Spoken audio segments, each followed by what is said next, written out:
the door, I'm home at last, and I'm soaking through and through. And then you handed me a towel, and all I see is you. And even if my house falls down now, I wouldn't have a clue,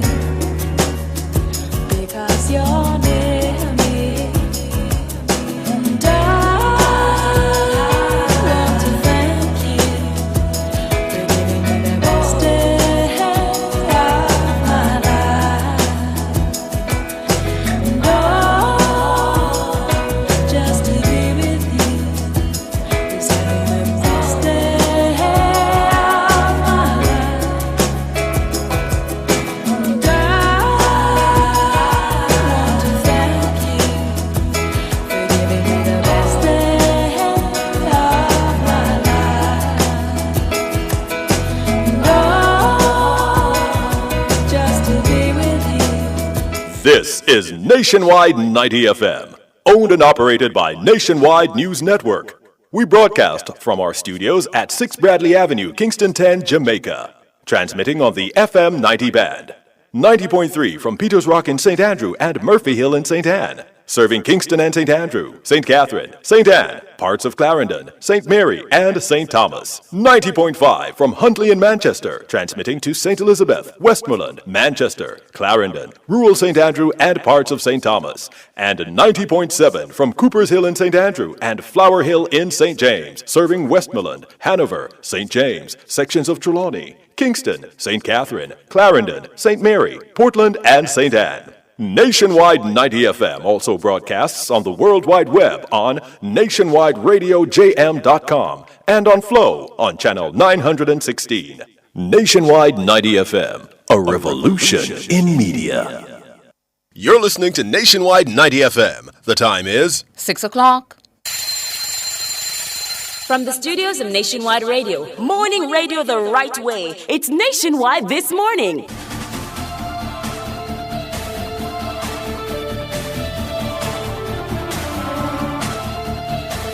A very good morning to you. I'm Tona Thomas. Coming up in the news at 6 for this morning, Monday, April 8, 2024. Vegetable and livestock farmers battle the effects of drought across western and southern parishes. Opposition leader repeats call for House Speaker to apologize to the former clerk to the Houses of Parliament. Grace Kennedy boss, Senator Don Webby, urges members of the Jamaican diaspora to invest in the country. In regional news, a growing list of countries across Latin America and Europe condemn Ecuador for Mexican embassy raid. In international news, it's Eclipse Day in North America. In sports, Waterhouse reached JPL playoffs after narrow win over Harborview. And in business this morning, airline regulators in the U.S. investigate latest Boeing aircraft incident. The details after the break.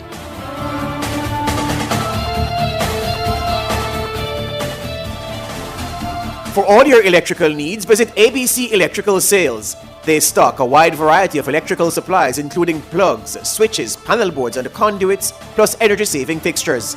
ABC Electrical Sales stocks brands like GE, Siemens, Philips, Cutler Hammer and Allen Bradley. They also offer free island-wide delivery just to suit your needs. Visit them at Shop 8, Hagley Park Plaza, Kingston 10 or call 876-754-3714-5 or 876-754-3825-8. ABC Electrical Sales for a better choice in the electrical business.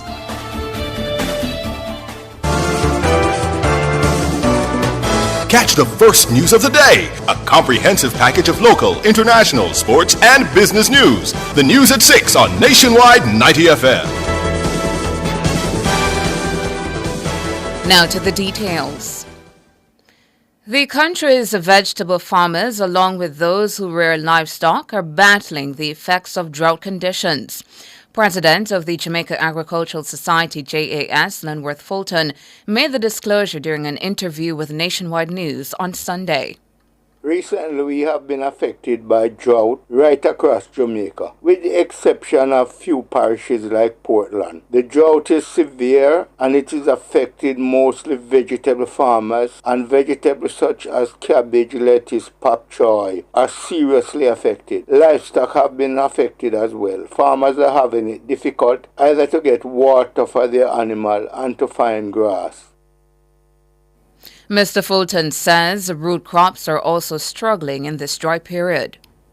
The drought has begun about 3 weeks ago and continued to extend itself right across the island. Other crops have been suffering as well. Root crops like yams and some Irish potato farmers have complained that their crop need rain. We hope that the condition will improve very soon.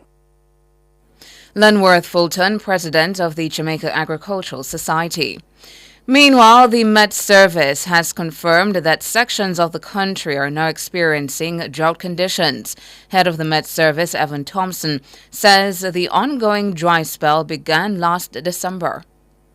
So right now we are experiencing a very dry period. It doesn't compare to what we experienced last year because it was much drier during the course of last year where records were being broken in terms of the severity of the drought. This year we are experiencing drought in a few of our parishes, approximately 9 parishes as we come into April.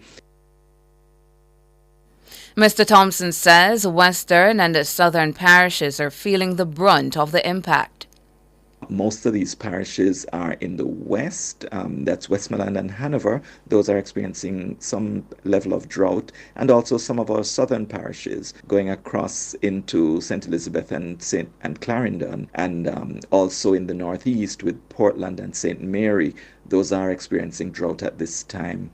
And the dry season is expected to continue, as I said, until May, when we expect that it will be broken. Evan Thompson, director of the Meteorological Service. Opposition leader Mark Golding is again calling on the Speaker of the House of Representatives, Juliet Holness, to withdraw a letter of reprimand sent to the former clerk to the Houses of Parliament, Valerie Curtis. Ms. Curtis retired last Friday, April 6, calling time on a 29-year career in service to the Houses of Parliament. In the letter dated March 22, 2024, Mrs. Holness accused Ms. Curtis of gross dereliction of duty in the handling of reports from the Auditor General's Department. According to Mr. Golding, the letter amounts to an abuse of power. The opposition called for the withdrawal of this letter as it violates well-established public sector employment practices and amounts to nothing short of reprehensible maladministration and an abuse of power. The opposition also notes that the repercussions of the Speaker's conduct extend beyond the clerk. It has given rise to significant consternation within the public service, as not only was it issued without proper legal authority, but it also seriously violates basic principles of good employment relations in the public sector. In the letter, the House Speaker says the clerk failed to adhere to her November 7, 2023 ruling on the handling of reports from the Auditor General. Mrs. Holness says Ms. Curtis's actions threaten to bring the Houses of Parliament into disrepute. She says Mrs. Curtis's failure to comply with procedures undermined the effectiveness of the Parliament. Mr. Golding is reiterating his call for a public apology to be made to Ms. Curtis. The Speaker's refusal to retract the letter has only deepened the breach of trust that had already been seriously eroded by the irregular process concerning the 2 Auditor General reports which preceded her issuing that infamous letter. In light of these developments, the opposition reiterates its demand for the immediate withdrawal of the letter by Mrs. Holness. Furthermore, we urge her to issue a public apology to Ms. Curtis as an important step towards healing the wrong done to a senior and highly regarded public servant on the eve of her retirement. Mark Golding, opposition leader. Government Senator and CEO of Grace Kennedy Group, Don Webby, is encouraging members of the Jamaican diaspora to invest in the country. Speaking at last week's launch of the 10th Biennial Jamaica Diaspora Conference, Senator Webby said there has never been a better time than now for that investment. There's never been a better time in the history of our country for you to invest in our country. Never. Your expertise, your resources, and passion can drive transformational change. He identified digital innovation and the agricultural sector as two areas prime for investment. Well, I see foreign companies coming to Jamaica, and you think that they're Jamaicans. I saw one coming to buy 20 containers of ackee. You know, this is what we are supposed to do as Jamaicans. We're supposed to invest in our own country. And this is something that I'm passionate about. Grace Kennedy, there's just not enough acres around, so I've invested in an agro park with 110 acres, Minister, and we're going to carry it up to 300 acres of ackee because the demand is there. And guess who is buying the ackee? The people who are on the call now, the Diaspora. Senator Don Webby, CEO of Grace Kennedy Group. And Senator Webby says the Holness administration is well aware of the contributions being made by members of the diaspora to the ongoing process of national development. The unwavering commitment, expertise, and passion of our diaspora has been instrumental in driving positive change and advancing Jamaica's interests on the global stage. Whether through giving back, entrepreneurship, or advocacy, your individual and collective efforts continue to make a profound impact on the lives of Jamaicans at home and abroad. Senator Don Webby, CEO of Grace Kennedy Group. Meanwhile, the Minister of Foreign Affairs and Foreign Trade, Senator Kamina Johnson-Smith, says Jamaica's diaspora engagement model is a point of reference for other developing countries. On the bilateral and multilateral fronts, the government of Jamaica does continue to make sure that our international partners are aware that our diaspora is of utmost importance to us. And this has meant that our insistence on issues and our advocacy has, in fact, made our diaspora engagement model a point of reference for other developing countries who are seeking to engage with their diasporas. And this is something of which we can be proud. She says the model has also allowed the government to access development funding for diaspora-related matters.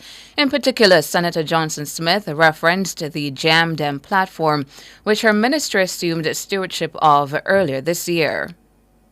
One of the things that we obtained was a $200,000 US grant to develop our JAM-DEM platform, which Minister Terry Long received the handover from the International Organization for Migration earlier this year, and we will be launching officially in June. So we have been listening to you for years. Diaspora members, you have wanted a specific path for your investment. We have heard you, and it's going to be here in June.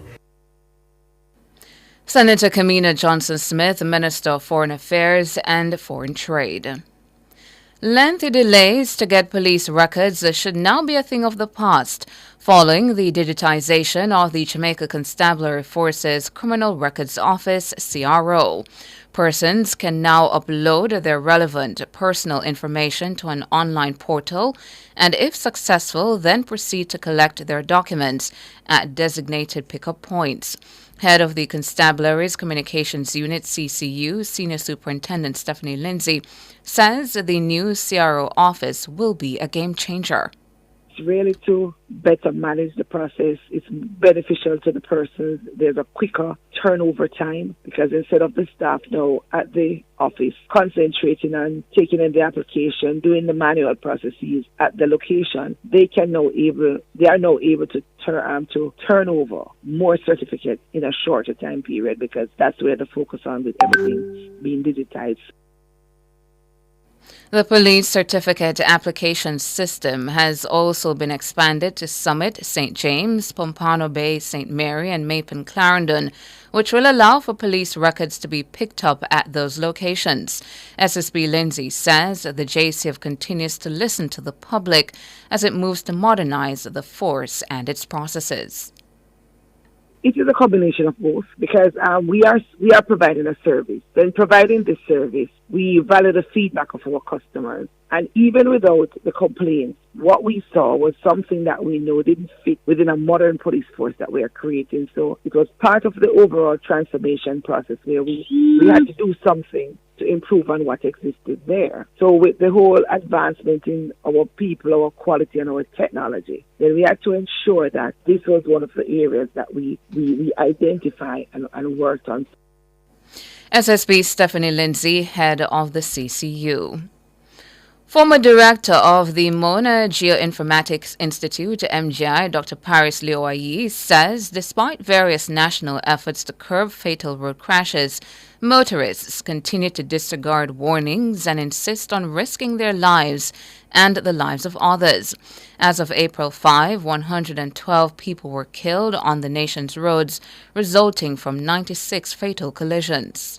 We cannot police stupidity. Every now and then, somebody has to take personal responsibility. It's not somebody else's fault. When you're speeding and you crash into somebody that turned out into you, you can't blame government for that. Everybody's on board. Everybody knows what needs to be done. It's just a matter of execution and stamina. If you do see Minister Vaz and Minister of Transport actively engaged in this thing, you do have all the different agencies. They're engaged, they're involved, they know what they're doing, they're passionate, they're exasperated when something goes crazy. It's not as if they're not out there. We have the National Road Safety Council out in Westmoreland teaching motorcyclists how to properly ride bikes, and there's a national helmet wearing campaign going on by the JN Foundation bringing in corporate Jamaica. But at the same time, the numbers are going up, but it's not like nobody's doing anything.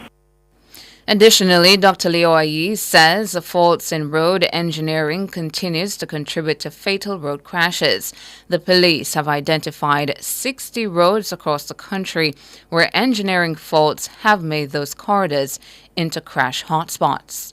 The dominant technical faults are typically slippery road surfaces, as well as absence of road markings, signage, as well as lighting. Those are the four main, what I'm calling engineering categories that have been flagged by the police as being areas of concern. Not necessarily correlated directly with certain outcomes, meaning death, but these are areas where they have identified something bad is likely to happen if not addressed. And a key area, the one that has recurred a lot, is slippery roads, and we see that a lot along the North Coast Highway, particularly between Montego Bay and Ocho Rios. In the Trelawney stretch, we do see a lot of fatalities. In fact, of the 7 or 8 bad spots that they've identified along that corridor alone, just one they have directly attributed to human behavior, speeding. The rest of them are due to engineering issues.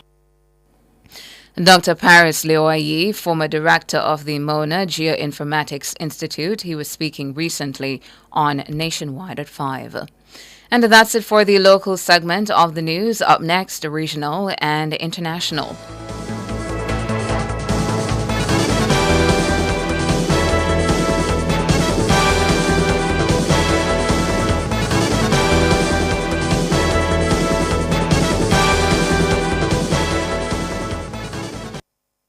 Real estate dealers and salesmen. This year's licensing period is almost here. Skip the hassle and take advantage of the Real Estate Board's new direct online client portal payment platform. Go to our client portal and create an account to get started.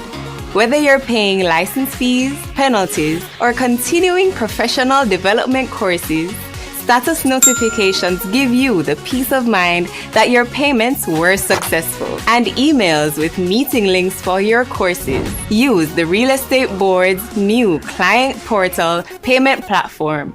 Get on with the business of turning houses into homes.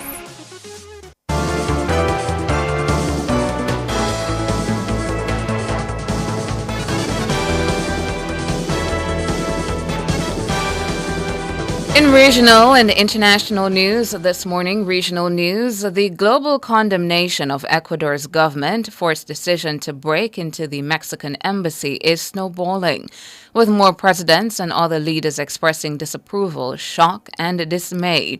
President Andrés Manuel López Obrador cut diplomatic ties with Ecuador immediately after last Friday's raid, which legal experts have deemed a violation of long-established international accords. Police broke through the external doors of the embassy to arrest Jorge Class, a former vice president who has been residing there since December.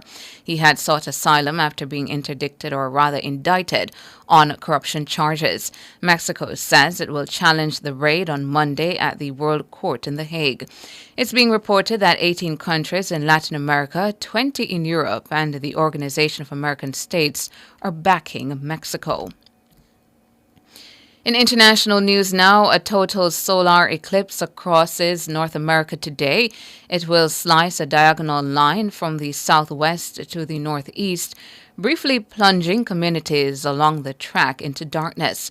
It begins in Mexico, crosses the U.S., and ends in eastern Canada. People in 15 U.S. states will get a chance to see the full eclipse. The full eclipse will last up to 4 minutes and 28 seconds. That's twice as long as the total solar eclipse that darkened U.S. skies in 2017. The length of totality will vary by location. Spectators have been staking out their spots across 3 countries since Sunday, fervently hoping for clear skies despite forecasts of clouds along most of the sun-vanishing route. North America won't see another coast-to-coast total solar eclipse for 21 years, prompting the weekend's worry and mad rush. And that's it for regional and international. Up next, sports.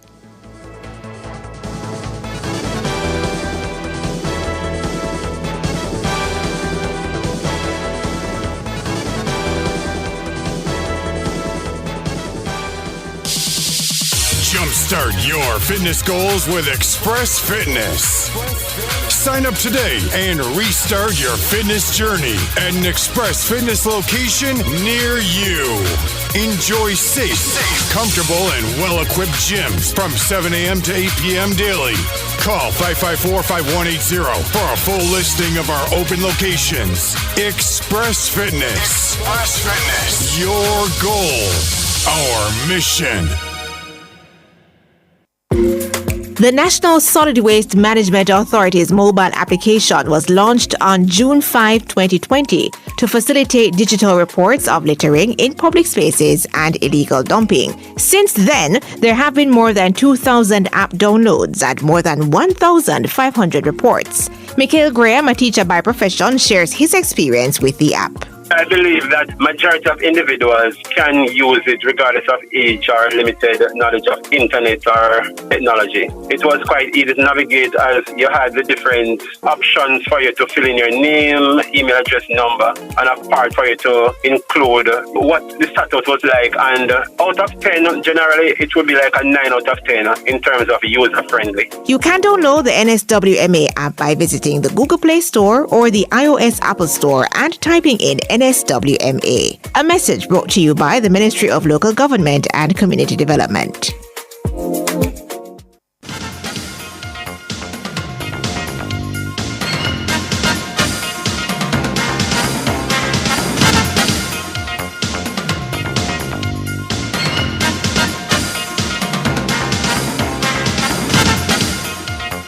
In your morning sports report, Waterhouse secured the 6th final playoff spot with a 1-0 win against Harbourview in the Red Nephew Jamaica Premier League at the Jerusalem Stadium on Sunday. The Marcel Gale coached side needed to win, and it took a second-half goal to secure all 3 points. Meanwhile, 7th place Montego Bay United failed in their bid to reach the playoffs despite a 2-1 win against Tivoli Gardens. Montego Bay has only suffered 1 defeat since 2024, and Sunday's victory was their 5th straight. And Cavalier benefited from Tivoli's defeat and moved into second place following their 6-0 whipping of Malines United. Champions Mount Pleasant maintained a top spot after beating Limehall Academy 2-1. In other results, Dunby Holden beat Vere United 4-2, Portmore United beat 10-man Humble Lion 2-0, and Arnott Gardens defeated 10-man Treasure Beach 4-1. Mohamed Salah scored a late equalizer from a penalty spot as Liverpool escaped Old Trafford with a point in a 2-2 draw with Manchester United on Sunday. Salah stroked home in the 84th minute for his 6th league goal at Old Trafford, the most of any visiting player in league history, overtaking Steven Gerrard's 5. With 7 games remaining in the neck-and-neck title race, Liverpool and Arsenal have 71 points, with Mikel Arteta's team leading on goal difference. Reigning champions Manchester City are third on 70 points, while United are sixth with 49. In other results, Sheffield United and Chelsea drew 2-2 and Tottenham beat Nottingham Forest 3-1. Finally, in sports, veteran cricket commentator Joseph Reds Pereira has joined in the call for an explanation for the absence of three senior Guyanese players from the West Indies women's squad for the tour of Pakistan. Ashmini Munasar, Plafiana Millington and Shabika Ghaznabi will not be travelling with the regional side for the upcoming 8-match series in Pakistan. There's no doubt anyone following the events in St. Kitts would have seen Amini Muniswar, Paula Rafina Militant, and Shabika Ghaznabi as outstanding throughout the tournament. Most wickets, most runs, and I certainly feel that Miles Bascom, as the director of cricket, should request from the head of the women's game, Anne Brown John of Trinidad, what was the rationale for the selection and for what reason these three outstanding players were left out. Joseph Reds Pereira wrapping up your morning sports.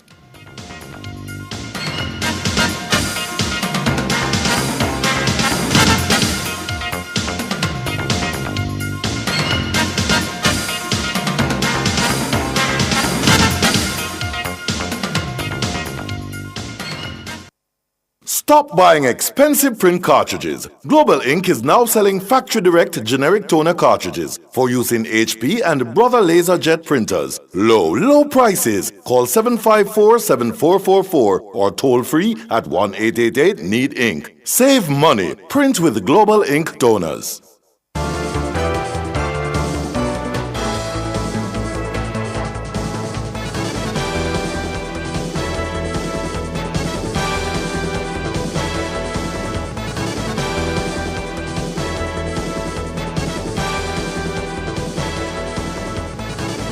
In business this morning, airline regulators in the U.S. have begun an investigation after an engine cowling on a Boeing 737-800 fell off during a takeoff and struck a wing flap. The Southwest Airlines flight returned safely to Denver International Airport after originally departing to Houston. The aircraft had 135 passengers and 6 crew members on board and rose to about 10,300 feet before landing. The incident comes amid manufacturing and safety concerns at Boeing. Now, a Brazilian Supreme Court judge has opened an inquiry into Elon Musk after the multi-billionaire said he would reactivate accounts on the social media platform X, formerly Twitter, that the judge had ordered to be blocked. Musk posted on the platform that the restrictions had been lifted because the court order was unconstitutional. He also called for Justice Alexandre de Moraes to resign or be impeached. If X fails to comply with the order, it will be fined nearly $20,000 per day. In his decision, Justice Moraes wrote that Musk had launched a disinformation campaign against the Supreme Court. The platform's global government affairs team said the company was not allowed to say which accounts were affected. Finally, now in foreign exchange trading this morning, the Jamaican dollar will open trading today, selling for an average $155.62 against the benchmark U.S. dollar. The Jamaican dollar will open trading this morning, selling for an average $115.63 against the Canadian. And finally, the Jamaican dollar will open trading this morning, selling for an average $197.01 against the British pound. That's it for business this morning.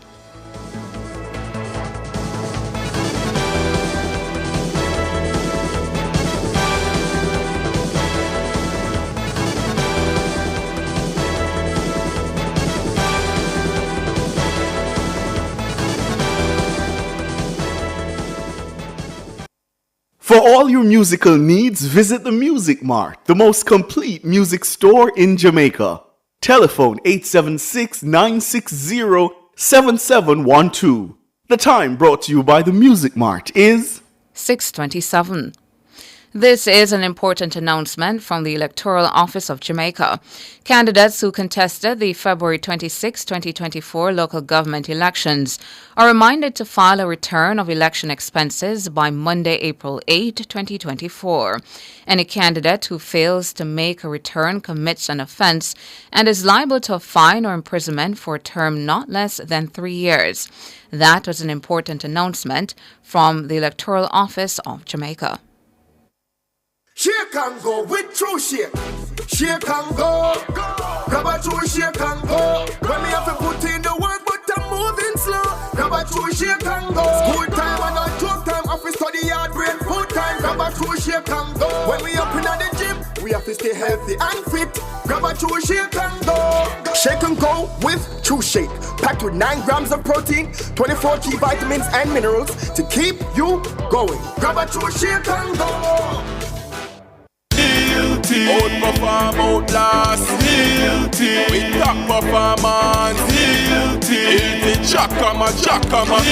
Reliable, full stop, not comma. We have the expertise for drilling and demolition. We have the power tools for plumbers and electrician. Fan select tools, 3 parts and 3 repairs. 3 parts, 3 repairs. 2 to 3 years. Hilton, available at Delta Supply, 106 Hagley Park Road. Call us at 876-302-6111-4. Delta Supply. We service what we sell.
the people in the morning. Good morning to you. 6:32 on the clock. You're tuned in to Nationwide this morning. NTM, the big show. Thank you so much for coming on over and joining us in this space. It is Monday, April 8, 2024. Happy to have you. I'm Tawna Thomas. And my name is George Davis. Yeah.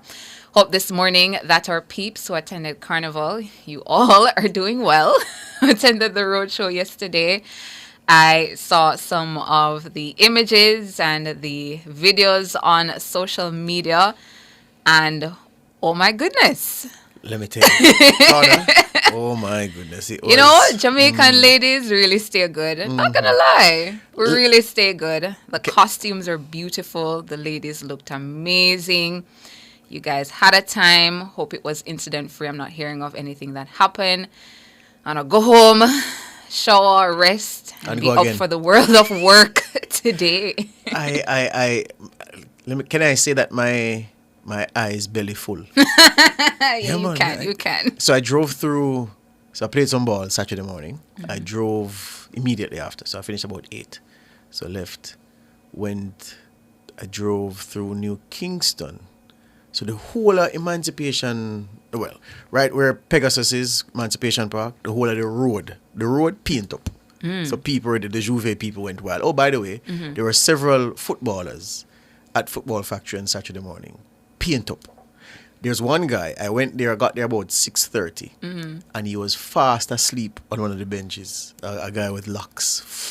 Man, paint up from head to toe. So his friends for his game came and they were troubling him. I said, Bridget, where you better come for? Why not just stay home and sleep off the room? He woke up, and by the time I was leaving, he had already scored 1 goal. Well. Yeah, and better people of all ages, you know. Older men, paint up, young boys, paint up, and Emancipation Park, paint up. Yeah. And then yesterday, oh my God. Yeah. My eyes belly full. I'll leave it at that. It was beautiful. It was beautiful. I only saw one, and somebody said that they were temporarily blind. Tawna, how can we do this program and this segment without bigging up that member of the Jamaica Constabulary Force? Oh my goodness. That demonstration of restraint. When you're teaching a child what the word restraint means, you should take that video and say, son, daughter, this is what restraint means in real terms. Because it was some high level gyration.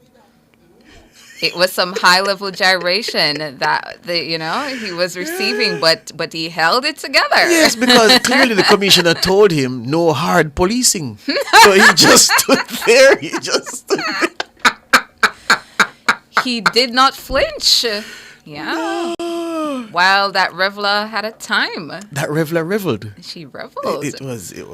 And then your social media influencers from overseas flocked here, and every time you look on X or on Instagram, you see a video of them. They were in Mecca. They're all over.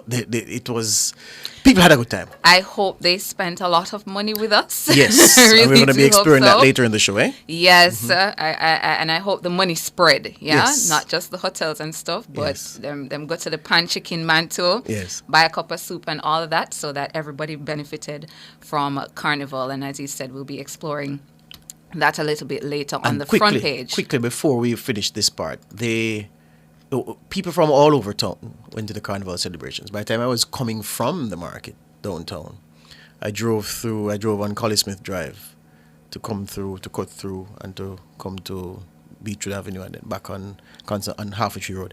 So I saw a group of girls they lived somewhere in Jonestown. Yeah, Harnett Gardens. Yeah, man, them come and them paint up and them walk like them tired. And I say, yes, downtown, uptown, Carnival, Juve. Wonderful. All right. So this morning, What's on My Mind segment, we're featuring the senior communication strategist for the Jamaica Constabulary Force, media personality, and a past host of Nationwide This Morning, Dennis Brooks. He has the What's on My Mind segment. But just before going to that as well, George, I did see one picture, and it leads me to make an appeal again in relation to carnivals and events and partying and all of that. I did see one unfortunate picture with 3 people, looked like 2 male and a female. Or 3 men. It was 3 men. Yeah. You've seen the image. It looks like a parking lot. They were at the National Stadium, the mass camp. Out cold, sleeping on in the parking lot on the asphalt. Out cold. And I'm just reminding folks again, of course you want to go out and enjoy yourself, but be responsible. And if it is that you really plan to drink, ensure that you have a designated driver, that one friend who is not going to participate in the alcohol, so that that person can take you guys home safely. Because, man, to be out in the morning in the sun hot, fast asleep. Dead to the world. Dead to the world. Yeah, that's kind of dangerous. Somebody could just come, take all your valuables, or harm you, and you would not be in a position or a capacity to help yourself. That's not good. Yeah, but turning our attention now to Dennis Brooks and what's on his mind. What's on my mind this morning is the recent removal of female designations within the ranks of the Jamaica Constabulary Force. Note that I've not said gender designations because the designations have only ever related to women. For those who aren't aware, in the year 2024, the JCF is commemorating the 75th anniversary of women serving within the organization. What that means is that when your 85-year-old grandmother was a little girl and was asked, "What do you want to be when you grow up?" she could never have initially countenanced in her heart of hearts a response, "A police officer." Why? Because at the time, a police officer could only be a policeman, or rather, a policeman. When women finally began enlisting in the JCF, they were not considered equal to their male counterparts. They needed a special designation for their special roles and functions that were assigned to them. They couldn't simply be called constable. They had to be called woman constable, so that people could know and distinguish and more easily marginalize them.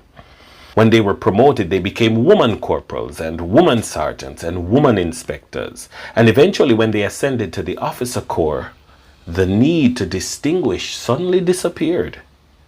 And so 75 years later, after many senior officers, both men and women, expressed the desire to make this move a reality, it finally is. In our journey towards a modernized and a more inclusive JCF, we've taken a step that, while seemingly simple in form, is significant in its implications. This wasn't an act of tokenism. We've made the decision to eliminate gender discriminatory references within our ranks, transitioning to a more fair and neutral terminology across the board. The decision to replace titles such as woman constable with simply constable reflects our recognition of the equal valor, capability, and sacrifice of all members of the constabulary, regardless of their sex. In making the announcement, the JCF simply stated that the decision had been made and why. There was no celebration. There was simply a declaration that we will not be doing things the same way anymore. I mean, let's be real. Before I joined the JCF in 2019, I knew for a fact that my colleagues in newsrooms across the country had long taken a similar decision. Very few journalists, if any, would write woman constable in their news stories. And since joining the JCF, I only made that designation in writing and only when I was compelled to do so at formal occasions. I'd like to see one of you name another organization that holds on to this practice. Do we have woman reporters and woman editors in our media houses today? Do we have woman MPs or woman ministers in politics? Do we have woman judges or woman doctors? This shift is more than just a nod to modernity. It's a commitment to fostering an environment of inclusivity and respect where every member is recognized for their contributions without the lens of a gender bias. It brings the JCF in line with global best practices where the effectiveness and integrity of law enforcement officers is measured by their competence, not their gender. Since announcing this transformative policy, we've encountered a range of reactions, including commentary from segments of our society that clearly are not fully cognizant of the significance this decision holds for those it impacts most directly. The only proximity that some commentators on this matter have is the fact that they are women. The fact that their views emerge from a place of misunderstanding or unawareness of the deep-rooted issues within the organization is something that we may have to address. But I most certainly stand by this decision, understanding that transformation, especially of such fundamental nature, can evoke various responses. However, the essence of leadership is to guide with foresight and conviction, especially when charting the course for necessary change. For years, we have written reports about transforming and modernizing the JCF. Modernization cannot merely be about introducing snazzy new technologies. It cannot be merely about introducing new infrastructure. As stated in the Holy Book, we must be transformed by the renewing of our minds. Cultural transformation is critical to organizational transformation, and in order to change culture, you must change norms, values, mores, and other intangibles like labels. Sometimes when we decide that organizations must change, you will hear voices in various quarters calling for you to not modernize and change the traditions that they like most. So transform all the other archaic vestiges of the past, except the ones that you hold dear. Renowned Caribbean scholar and social critic Professor Rex Nettleford famously articulated the concept of inward stretch, outward reach. This philosophy encapsulates the idea that meaningful change and development begin with introspection and self-assessment, leading to an outward impact that benefits the broader society. In the context of the JCF's people-focused transformation, the inward stretch is about developing internal capacities and ethos and morale of the force. It's about looking within to understand the needs, potentials, and aspirations of the force's members, both men and women. Such internal change is critical because it's the well-being, professionalism, and competency of the officers that directly influence the quality of service they provide to the public. The outward reach, then, is the manifestation of this internal growth. It's about how the JCF projects its transformation into enhanced service delivery, community engagement, and public trust. This is where the internal changes within the force become visible in the form of better policing strategies, better community relations, and a responsive approach to the diverse needs of the Jamaican people. The JCF's commitment to the people aspect of the transformation ensures that as they develop their members' skills and professional capacities, they are simultaneously enhancing the officers' ability to connect with and serve the community more effectively. And so if we don't get the inward stretch part right and improve how we treat people within the organization, men and women, well then dog nyam the proverbial supper of any outward reach we hope to manifest. This policy is not merely about changing terms, but about affirming our dedication to creating a JCF that is reflective of the values of equality, respect, and unity that we, as a wider society, aspire to uphold. Therefore, in the final analysis, as we move forward, this policy will signal to the rest of the nation and beyond that the Jamaica Constabulary Force is an exemplar of how institutions can evolve to meet the demands of modern justice, equity, and respect for all.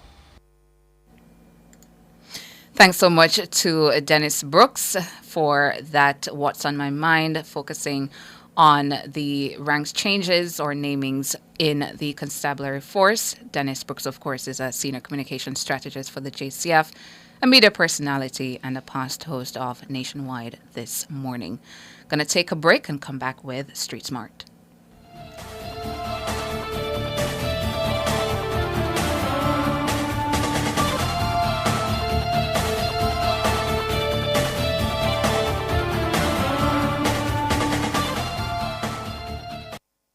It's This Morning on Nationwide 90 FM. The time is 6:48.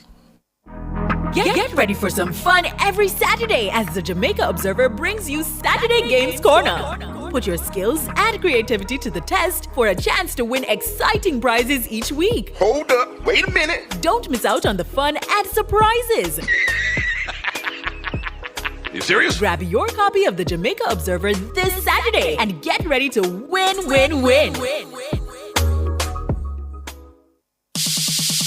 Jumpstart your fitness goals with Express Fitness. Sign up today and restart your fitness journey at an Express Fitness location near you.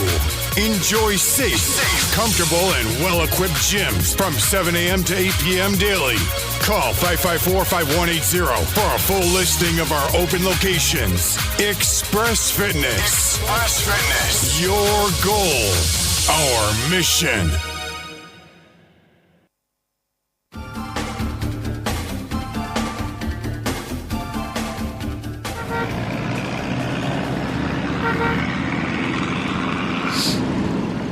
$6:49, time for Street Smarts 1 with the gentleman, Ludlow McLean from the El Shaddai Taxi Company. Good morning, George. Morning, sir. Good morning, Tana. Hey, to you, Ludlow. Got a glimpse of you yesterday, but you didn't see me as it was last night. Okay. She was at Carnival? Anyway.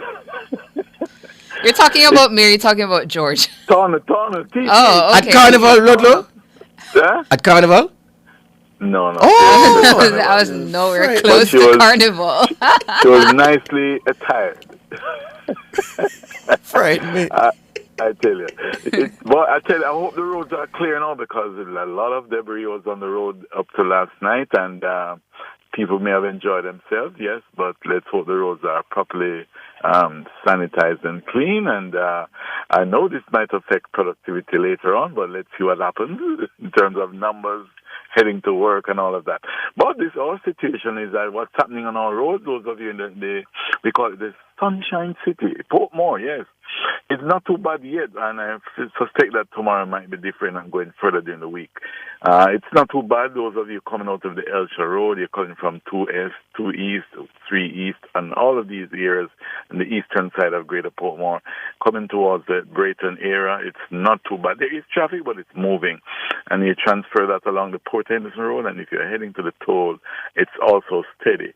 If you're coming from the other end, like the Passage Fort end, Westchester, and all of that, and you use Dawkins Drive or George Lee Boulevard, it's pretty good going also.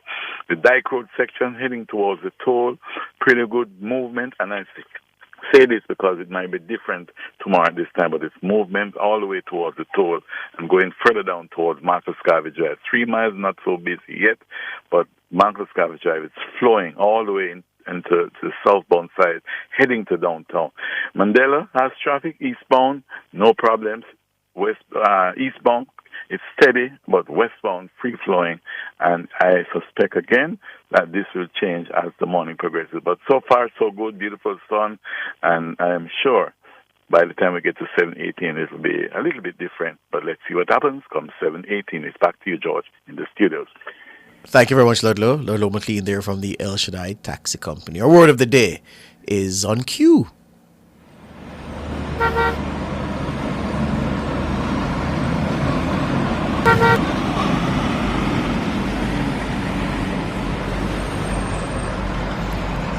Our word of the day, most fitting. It's spelled Totality, spelled Totality. Totality. Totality. Totality. Your word of the day is pronounced totality. It's a noun and it means total obscuration or darkening in an eclipse. Yeah, total obscuration or darkening in eclipse. Totality is your word of the day, first recorded in, between 1590 and the 1600s. First recorded between 1590 and the 1600s. To use it in a sentence, in the U.S. today, people have been traveling far and wide since the weekend to experience the rare event of totality during the total solar eclipse, hoping to capture it through photography and memory. Totality is your word of the day. I believe the international news media is reporting that the eclipse set to happen at about 2 p.m. Today. Yeah, happened for about 4 minutes and 28 seconds, the BBC is reporting. And people have been catching flights since Friday to make their way to those states where it's set to happen. Funny the reactions. I saw a vendor on Saturday who told me that she was going home to pray. So I said, for what? She said, because she has an eclipse come and she want to protect herself. So I said, what? That? She said, these days, my son, anything can, any number can play, so I go home and go pray. Yes. Jermaine is reminding us that the National Guard has been called out in some states and state of emergency in parts of Canada. Yes. So they're anticipating that the hooligans will be. They've been planning for some time. They'll be out in their numbers.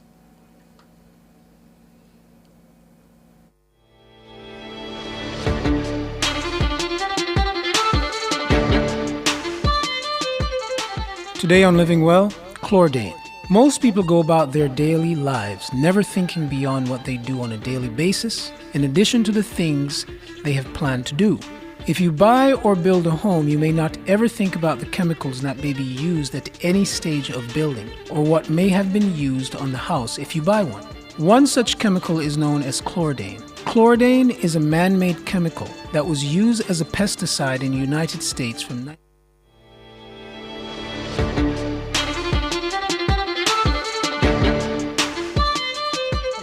One such chemical is known as chlordane. Chlordane is a man-made chemical that was used as a pesticide in the United States from 1948 to 1988. It is sometimes referred to by the trade names Octachlor and Velsicol 1068. It is a thick liquid whose color ranges from colorless to amber depending on its purity. It may have no smell or a mild irritating smell.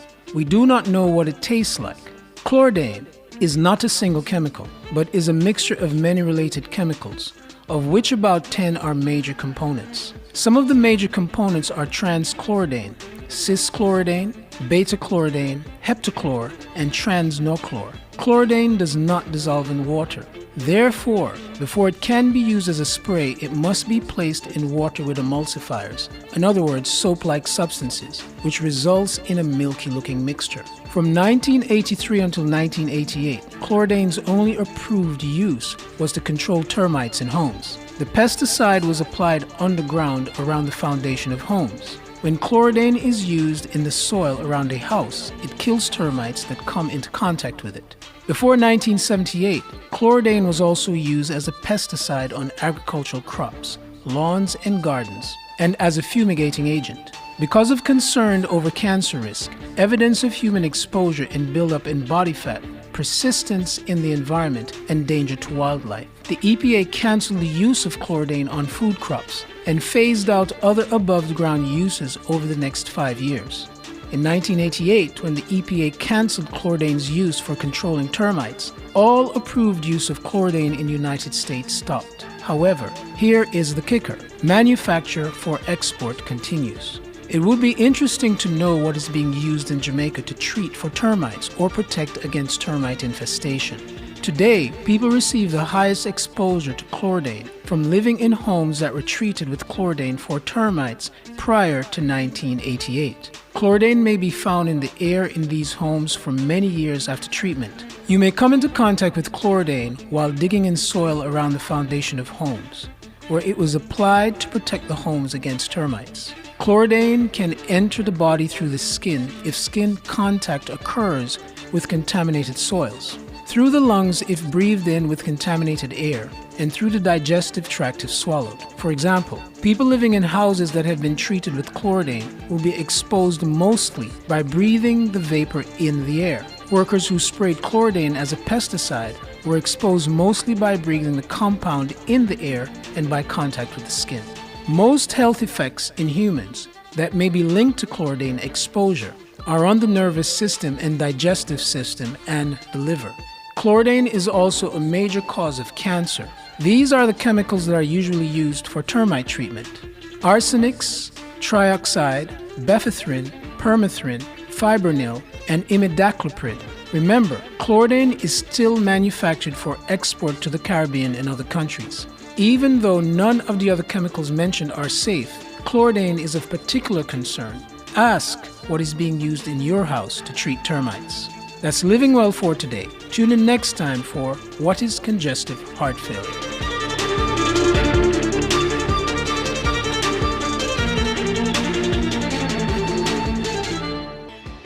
Fearless and fair, Nationwide 90 FM. They will get loud if they can't have their own way, screaming, kicking, and dragging themselves on the ground. I know you're tempted to scold them. On Lifestyle Pages today, tips on how to discipline your child in public. I'm Tana. It can be the most embarrassing thing when your child is rude in public and throws a tantrum that captures the attention of so many people who will stare at you. First, explain to your child from home what you're going to do and stick to it. Give your child alternatives. Children need help with replacing an undesirable behavior with something new that will help them control themselves. Reward and punishment. Put meaningful rewards in place for good behavior and for bad. These punishments should not involve spanking and should be age appropriate. Nip it in the bud. Consistently enforce punishment. If you wait until later or only doing it sometimes, then you will not see behavioral changes. Most importantly, you as the adult need to stay calm at all times. Don't shout, don't argue, and never give up. I'm Tana, and those were your Lifestyle Pages. Nationwide 90 FM, continuing the tradition of fair, fearless, and factual reporting. Help someone today. One act of kindness can go a far way. The time by the Jamaica Information Service is News time, 7 o'clock. If you need to build it, plumb it, weld it, pave it, or power it, National Supply has it. Get the best brands for the job at Jamaica's Industrial Hardware Superstore, Kingston Normal Bay. The temperature by National Supply is 27 degrees Celsius in Kingston, 26 degrees Celsius in Montego Bay. The most credible news in the morning. The news at 7 on Nationwide 90 FM. Coming up in the news this morning, Monday, April 8, 2024, vegetable and livestock farmers battle the effects of drought across western and southern parishes. Opposition leader repeats call for a House Speaker to apologize to the former clerk to the Houses of Parliament. Grace Kennedy boss Senator Don Webby urges members of the Jamaican diaspora to invest in the country. And in international news, it's Eclipse Day in North America.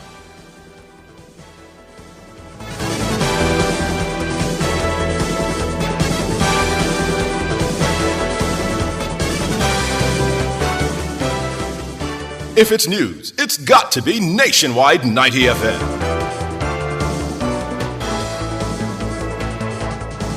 Now to the details.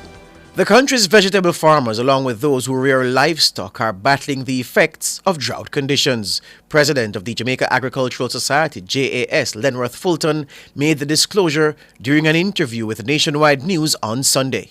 Recently, we have been affected by drought right across Jamaica, with the exception of few parishes like Portland. The drought is severe and it is affected mostly vegetable farmers, and vegetables such as cabbage, lettuce, pak choy are seriously affected. Livestock have been affected as well. Farmers are having it difficult either to get water for their animal and to find grass.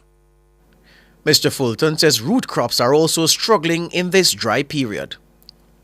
The drought has begun about 3 weeks ago and continued to extend itself right across the island. Other crops have been suffering as well. Root crops like yams and some Irish potato farmers have complained that their crop need rain. We hope that the condition will improve very soon. Lenworth Fulton, president of the Jamaica Agricultural Society. Meanwhile, the Met Service has confirmed that sections of the country are now experiencing drought conditions. Head of the Met Service, Evan Thompson, says the ongoing dry spell began last December. So right now we are experiencing a very dry period. It doesn't compare to what we experienced last year because it was much drier during the course of last year where records were being broken in terms of the severity of the drought. This year we are experiencing drought in a few of our parishes, approximately 9 parishes as we come into April. Mr. Thompson says western and the southern parishes are feeling the brunt of the impact. Most of these parishes are in the west, that's Westmoreland and Hanover. Those are experiencing some level of drought, and also some of our southern parishes going across into St. Elizabeth and Clarendon, and also in the northeast with Portland and St. Mary. Those are experiencing drought at this time. And the dry season is expected to continue, as I said, until May, when we expect that it will be broken. Evan Thompson, director of the Met Service. Opposition leader Mark Golding is again calling on the Speaker of the House of Representatives, Juliet Holness, to withdraw a letter of reprimand sent to the former clerk to the Houses of Parliament, Valerie Curtis. Ms. Curtis retired last Friday, April 6, calling time on a 29-year career in service to the Houses of Parliament. In the letter dated March 22, 2024, Mrs. Holness accused Ms. Curtis of gross dereliction of duty in the handling of reports from the Auditor General's Department. According to Mr. Golding, the letter amounts to an abuse of power. The opposition called for the withdrawal of this letter as it violates well-established public sector employment practices and amounts to nothing short of reprehensible maladministration and an abuse of power. The opposition also notes that the repercussions of the Speaker's conduct extend beyond the clerk. It has given rise to significant consternation within the public service, as not only was it issued without proper legal authority, but it also seriously violates basic principles of good employment relations in the public sector. In the letter, the House Speaker says the clerk failed to adhere to her November 7, 2023 ruling on the handling of reports from the Auditor General. Mrs. Holness says Ms. Curtis's actions threatened to bring the Houses of Parliament into disrepute. She says Ms. Curtis's failure to comply with procedures undermined the effectiveness of the Parliament. Mr. Golding is reiterating his call for a public apology to be made to Valerie Curtis. The Speaker's refusal to retract the letter has only deepened the breach of trust that had already been seriously eroded by the irregular process concerning the 2 Auditor General reports which preceded her issuing that infamous letter. In light of these developments, the opposition reiterates its demand for the immediate withdrawal of the letter by Mrs. Holness. Furthermore, we urge her to issue a public apology to Ms. Curtis as an important step towards healing the wrong done to a senior and highly regarded public servant on the eve of her retirement. Mark Golding, opposition leader. And in news just in, Nationwide News understands that Deputy Clerk Colleen Lowe has been appointed as the new clerk to the Houses of Parliament. Parliamentarians were advised in a memo last evening that Ms. Lowe, who's an attorney at law, will take over the reins as the chief administrator at Gordon House. Her appointment was made recently by Governor General Sir Patrick Allen. That appointment takes effect on Monday today. Ms. Lowe replaces Valerie Curtis, who served the Parliament for almost 3 decades in various capacities and proceeded on retirement effective April 6. Government Senator and the CEO of Grace Kennedy Group, Don Webby, is encouraging members of the Jamaican diaspora to invest in the country. Speaking at last week's launch of the 10th Biennial Jamaica Diaspora Conference, Senator Webby said there has never been a better time than now for that investment. There's never been a better time in the history of our country for you to invest in our country. Never.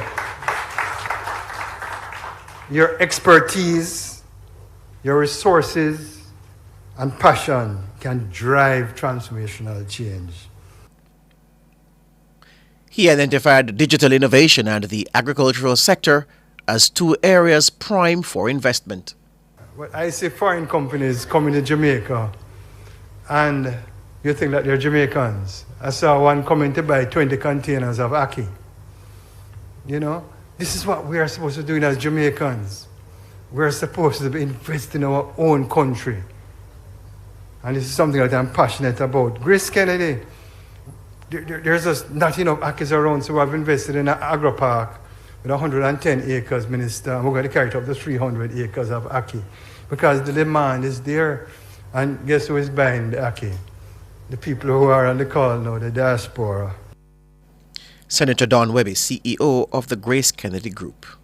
And Senator Webby says the Holiness Administration is well aware of the contribution being made by members of the diaspora to the ongoing process of national development. The unwavering commitment, expertise, and passion of our diaspora has been instrumental in driving positive change and advances Jamaica's interests on the global stage. Whether through giving back, entrepreneurship, or advocacy, your individual and collective efforts continue to make a profound impact on the lives of Jamaicans at home and abroad. Senator Don Webby, CEO of Grace Kennedy Group. Meanwhile, the Minister of Foreign Affairs and Foreign Trade, Senator Kamina Johnson-Smith, says Jamaica's diaspora engagement model is now a point of reference for other developing countries. On the bilateral and multilateral fronts, the government of Jamaica does continue to make sure that our international partners are aware that our diaspora is of utmost importance to us. And this has meant that our insistence on issues and our advocacy has, in fact, made our diaspora engagement model a point of reference for other developing countries who are seeking to engage with their diasporas. And this is something of which we can be proud. She says the model has also allowed the government to access development funding for diaspora-related matters.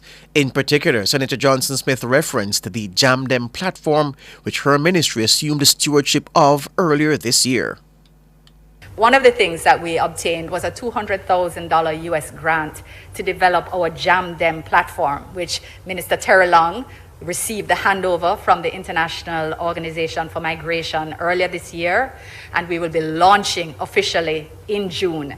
So we have been listening to you for years. Diaspora members, you have wanted a specific path for your investment. We have heard you, and it's going to be here in June. Senator Kamina Johnson-Smith, the Minister of Foreign Affairs and Foreign Trade.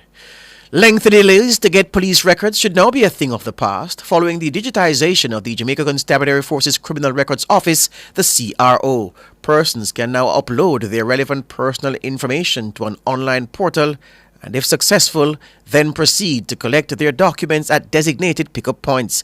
Head of the Constabulary's Communications Unit, CCU, Senior Superintendent Stephanie Lindsay, says the new CRO office will be a game changer.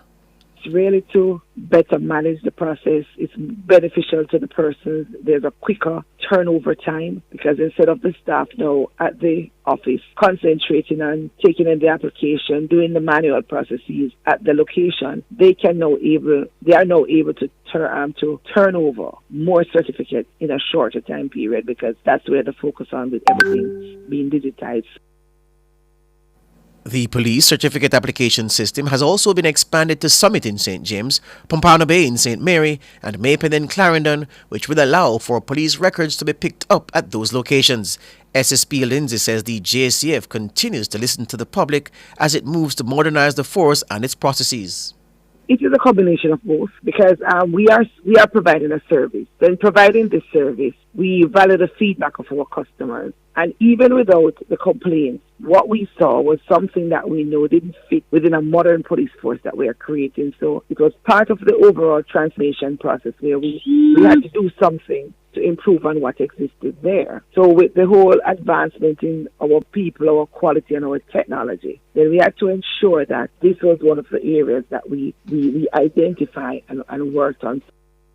SSP Stephanie Lindsay, head of the CCU.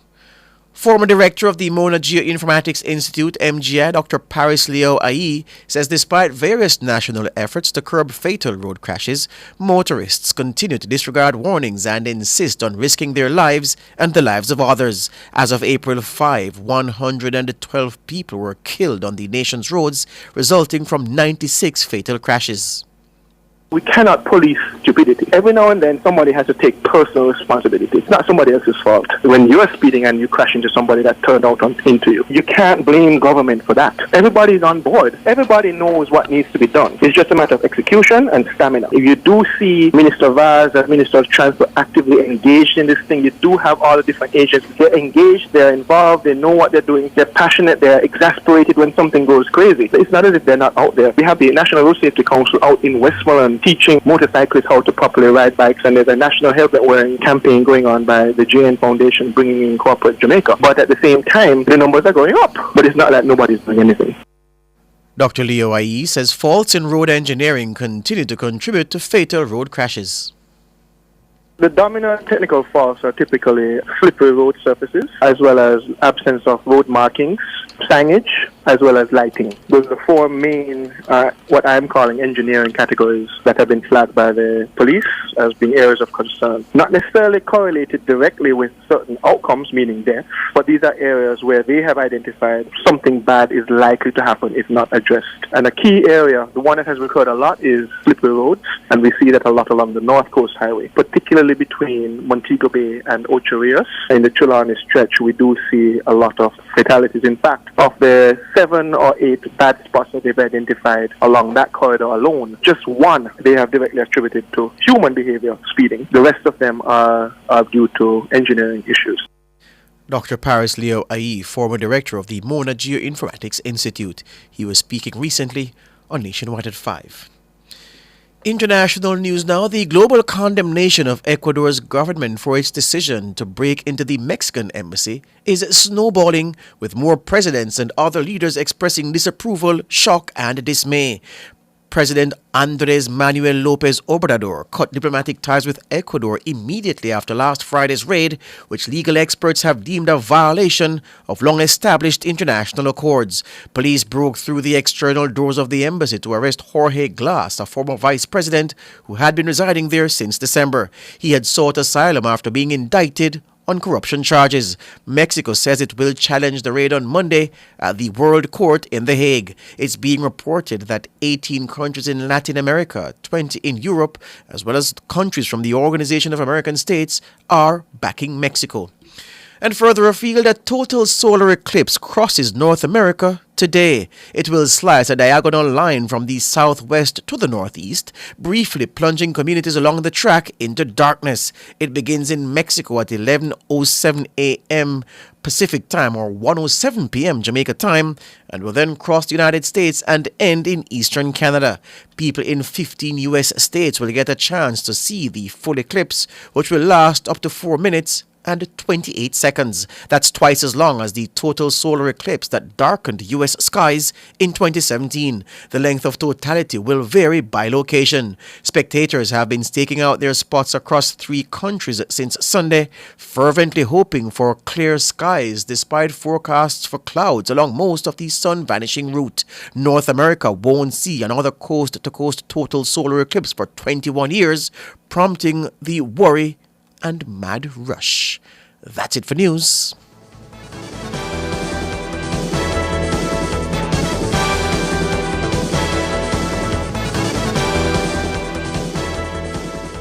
Sign up for the JN Money Card. It's safe, convenient, and free.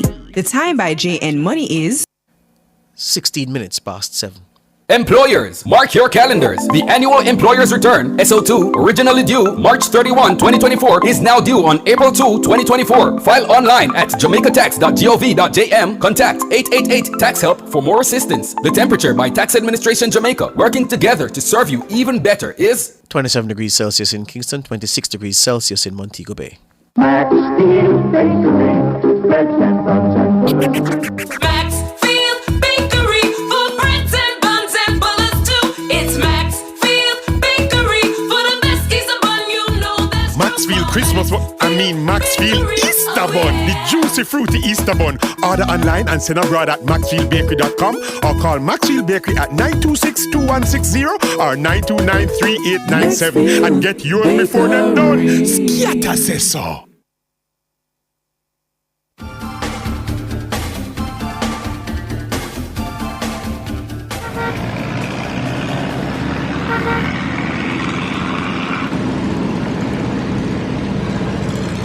Street Smarts 2, Ludlow McLean, El Shaddai Taxi Company. That's the combination. Morning again, Ludlow. Again, George, morning time, and listeners and visitors, and telling them, and all our transporters, we call them, because we deal with land, air, sea. And, we know the taxi operators are there listening, they're tuned in and all of that. But I must highlight Waterloo Road and West Kingshouse intersection. Let me tell you what happens now. Once you leave South Avenue along Waterloo and you make that left turn to get onto West Kingshouse Road, you're going to be surprised because there's a huge hole. It takes you by surprise. And believe me, you could lose your tire or your rim. It has to be sorted out as quick as possible because I saw a lady went into there and, they had to help her out. Some motorists had to pull over and help her. So please, relevant authorities, sort that one out as quick as possible. West Kingshouse Road, Waterloo intersection. Please, as soon as possible. In the meantime, the traffic has increased, especially in the Arbitrary area. Going further down Harford-Tree Road, it's still flowing beautifully. Places like Ruthven Road, no problems. Going across Chelsea, no problem. Oxford Road, and going into Cross Road. That is after you've passed Beechwood Avenue and going further past Collins Green and Retirement Road. Retirement Road, normally busy, but you can make your way around that side, no problems as you go around. If you make it towards Hope Road, then onto Caledonia, going further around towards Marasca Road, going further down to Euro Circle, and then going further towards East Street. It's pretty good movement so far. I tell you, the traffic will intensify maybe a little later during the course of the morning, but so far the progress is steady in most areas. Even if you're on the eastern side, is Mountain View and all of that. And by the way, I saw some patching along Mountain View Avenue, but it's still not too good, looking good at all. Mountain View and Windward Road, Mountain View Avenue and Windward Road. It's really not looking good there also. So please.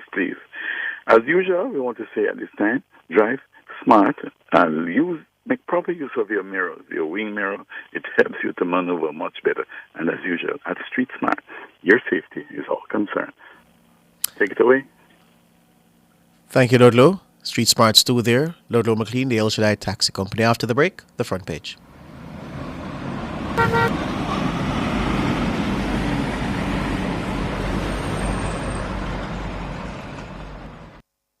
Front Page is brought to you today by ABC Electrical Sales, for a better choice in the electrical business. For all your electrical needs, visit ABC Electrical Sales. They stock a wide variety of electrical supplies including plugs, switches, panel boards and conduits, plus energy-saving fixtures. ABC Electrical Sales stocks brands like GE, Siemens, Philips, Cutler Hammer and Allen Bradley. They also offer free island-wide delivery just to suit your needs. Visit them at Shop 8, Hagley Park Plaza, Kingston 10, or call 876-754-3714-5 or 876-754-3825-8. ABC Electrical Sales, for a better choice in the electrical business.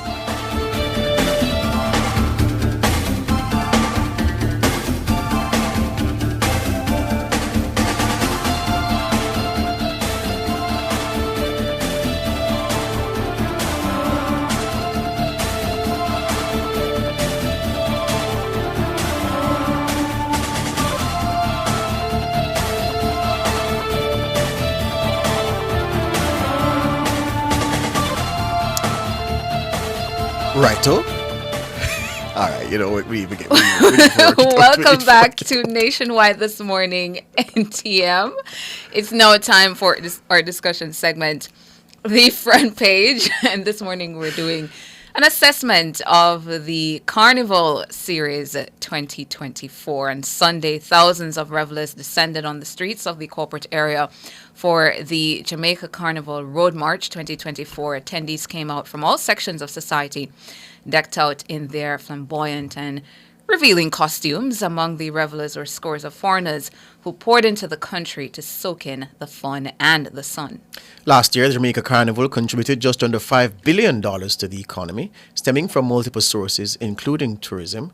For a discussion on the revenue gains from the from Jamaica Carnival 2024, we are joined by the Minister of Tourism, Ed Bartlett. Good morning, Minister. Good morning, Mr. George. Good morning, Ms. Turner. How are you both? We're good. How are you? Well, better for the morning. We're up and the Lord has been good to us.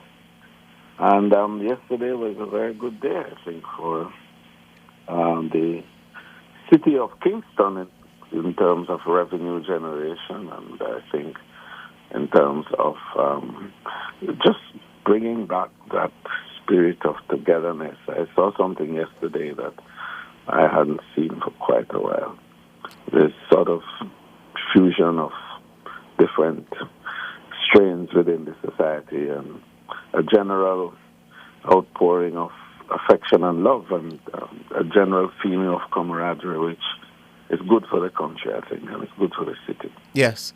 Minister, I want to begin the discussion by asking you to lay out just how the economic impact of an event like Jamaica Carnival is calculated. How do you assess that? How do you count the numbers? Right.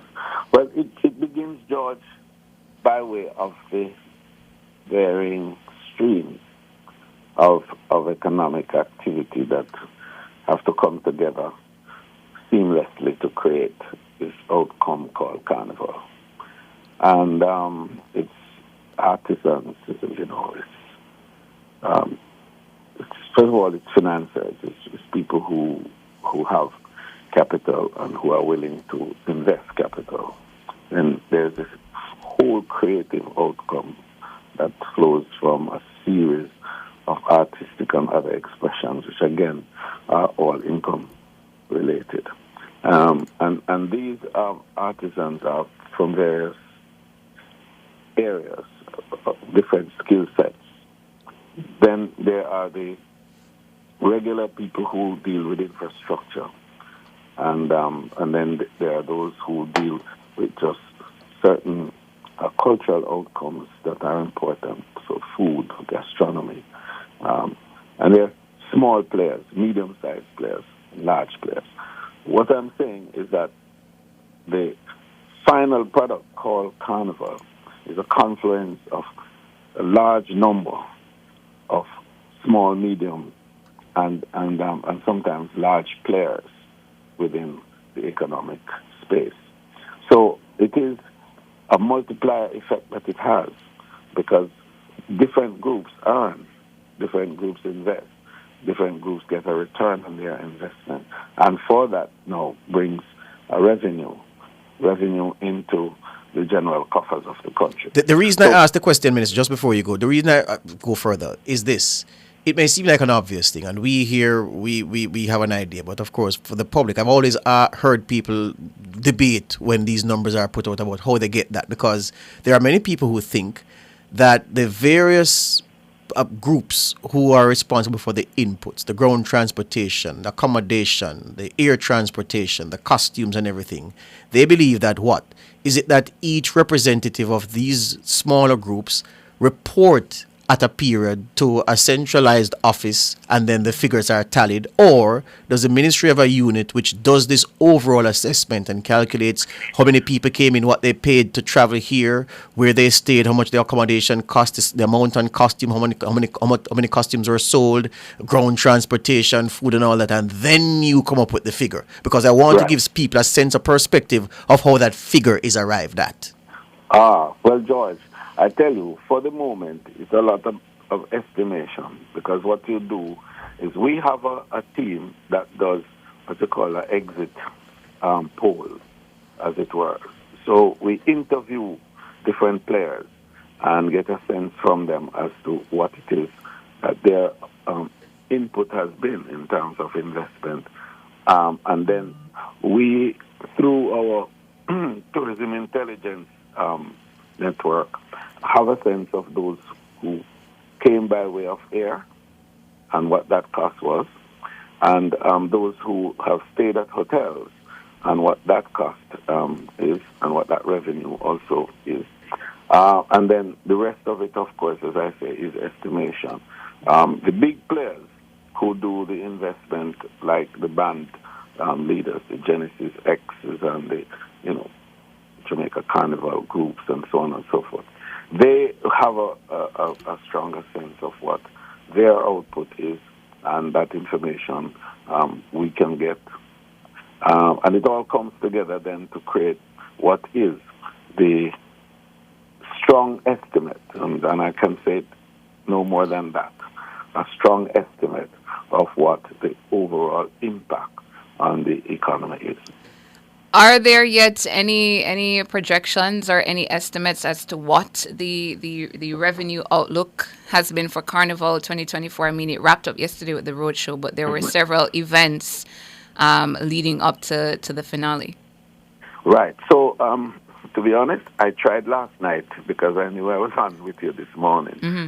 So I tried last night to get a sense from my team, and as a minister, we can only give you a very broad estimate, and it perhaps wouldn't be fair for us to say to the country yet. But certainly within the next day or two, we should be able to give you a reasonably good indication of what the impact has been. Anecdotally, George and Tana, it's a little over $5 billion, I think, that has been impacting over the weekend for the entire. So I've never seen this turnout in Carnival, I must tell you. And I think that I'm waiting today for the output from the airports, so I can know exactly how many people actually came in Kingston and Norman Manley, for example, for the occasion, and also to hear from the hotels. What I know is that the few hotels I spoke with yesterday said that they had full house, and that's important, So what I can tell you for sure, that the impact was strong. The actual numbers I should be able to have within the next couple of days. Just before we go to the break, Minister, is it accurate to say that Carnival season represents the only time during the calendar year where Kingston gets over a 5-day period more visitors than Mobe? I wouldn't say more than Mobe, because that's difficult. Mobe has the critical mass that no other township in the country has for tourism, and then of course the airport is there. It's difficult for Kingston to ever exceed Montego Bay's capacities and consequently numbers in any given period. But I could certainly say that Carnival does provide that opportunity for Kingston to rival an Ocho, for example, on a weekend. Mm-hmm. Hold it right there. Taking the break, Minister of Tourism Edmund Bartlett.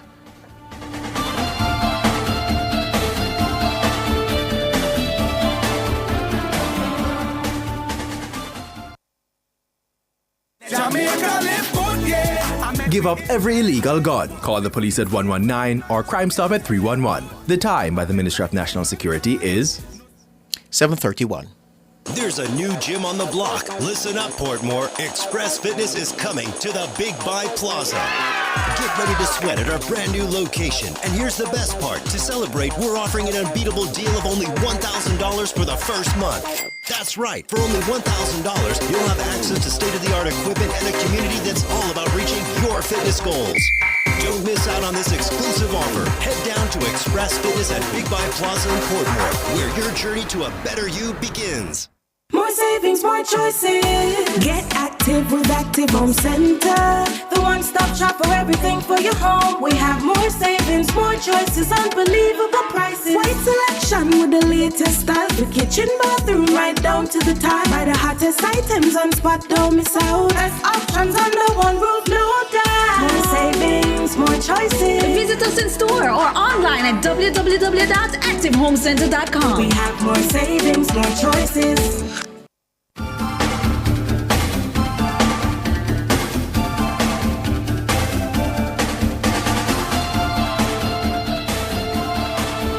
Welcome back to Nationwide this morning. You're still tuned in to the front page. We're having a conversation about the success of Carnival 2024 with the Minister of Tourism, Edmund Bartlett. Welcome back to the program, Minister. Thank you. Now, Minister, in terms of the linkages, if you could give us what the early assessments are saying about who has benefited in terms of, earlier George and I were talking about whether you have the pan chicken man or the soup vendor, those kind of people, if they've benefited and how they have benefited from the whole series of Carnival 2024. What's the early assessment coming into you?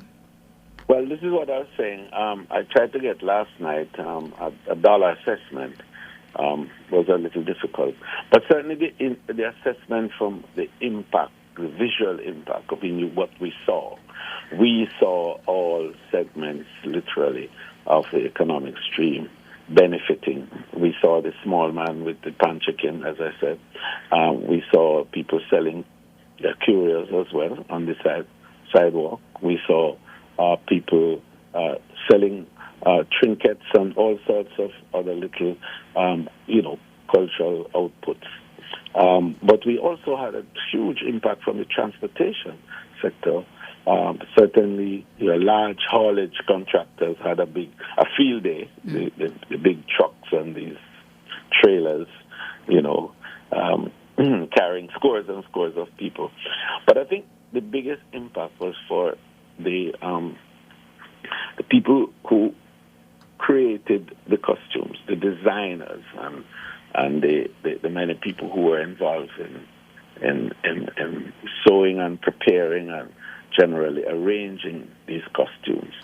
It's a whole scores and scores. I mean, I would say hundreds, thousands of people, in fact, who purchased these costumes.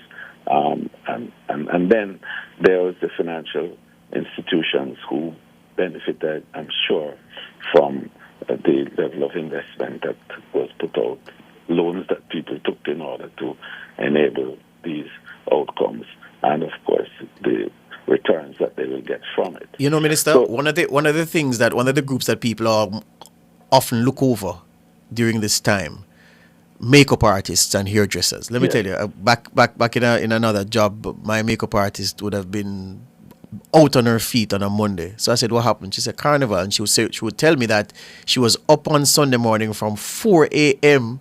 and she never got to sit until about 6 p.m. 5 p.m. or so, very late, because right throughout the day people are coming for touch up for the whole process. And she said what she made in a Carnival season could allow her to do significant things over the course of the year. It was a bonanza period for herself and hairdressers and people who do nails. Absolutely. And then, of course, as you mentioned, hairdressers, because the creative designs and outcomes from those, I don't know if you call them hairdressers or if you want to call them tonsorial artists. I don't know. What kind of artist? Tonsorial artists. There you go. Yeah. So it's just that this outpouring was there, and I mentioned earlier about the multiplier effect. I think that the economists can relate to that. That Carnival has a strong multiplier effect in the economy, and I'm sure that the revenue people will talk about it later on as well, because consumption is a huge driver of revenue. It brings me to the question of promotion, though, Minister, because I mean, a lot of people who've come for Carnival are Jamaicans living outside of Jamaica who come back. I'd like to know over time if you've been able to identify how many tourists come for Carnival. First time visitors to Jamaica, your first time in Jamaica is for Carnival. And the marketing push to these people, are they left to discover Carnival on Instagram or on X and say, oh, I want to be a part of this? Or are there directed, targeted marketing efforts to lure people, to invite them to say, well, we're not Notting Hill, yeah, but we are Jamaica Carnival, come and enjoy? What's the approach? Right. So the questions are well put. Firstly, you can get an exit poll that indicates to you how many people have actually come in for Carnival, and also how many are first-time visitors to Jamaica. And that our tourist board is quite capable of giving me within the next few days, because we have a strong intelligence department that really does a great job at that kind of analytics. The second, of course, is the promotion, and that, is at the heart of what we do, the marketing. And Carnival has been marketed both with the private partners who have involvement in it, as well as destination advertising, which we do from the tourist board. And so it has gone through, as you say, the various channels, the traditional media, the television ads and radio ads and so on, to now social media.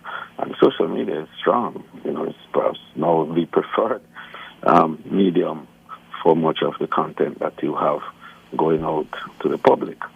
So all of those have been utilized and utilized well, and I think that the outcome has been very strong.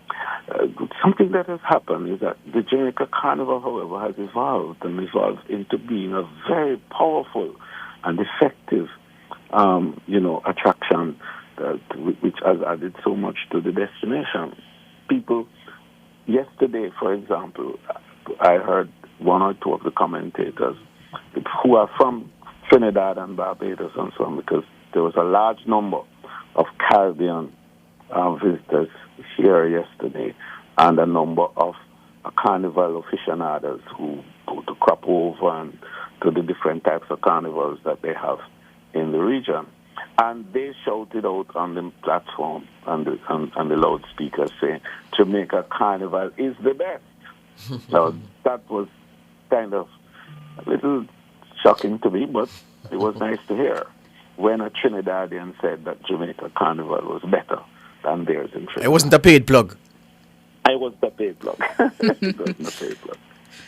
Now, Minister, as we talk about Carnival, the debate that comes up every year when the Carnival series comes around is Carnival versus dancehall. Now, maybe it was about 2 months ago, you had persons in the dancehall arena. They attempted to host a roadshow of some sort. It wasn't quite successful. It wasn't a huge crowd out there in the corporate area for their road march.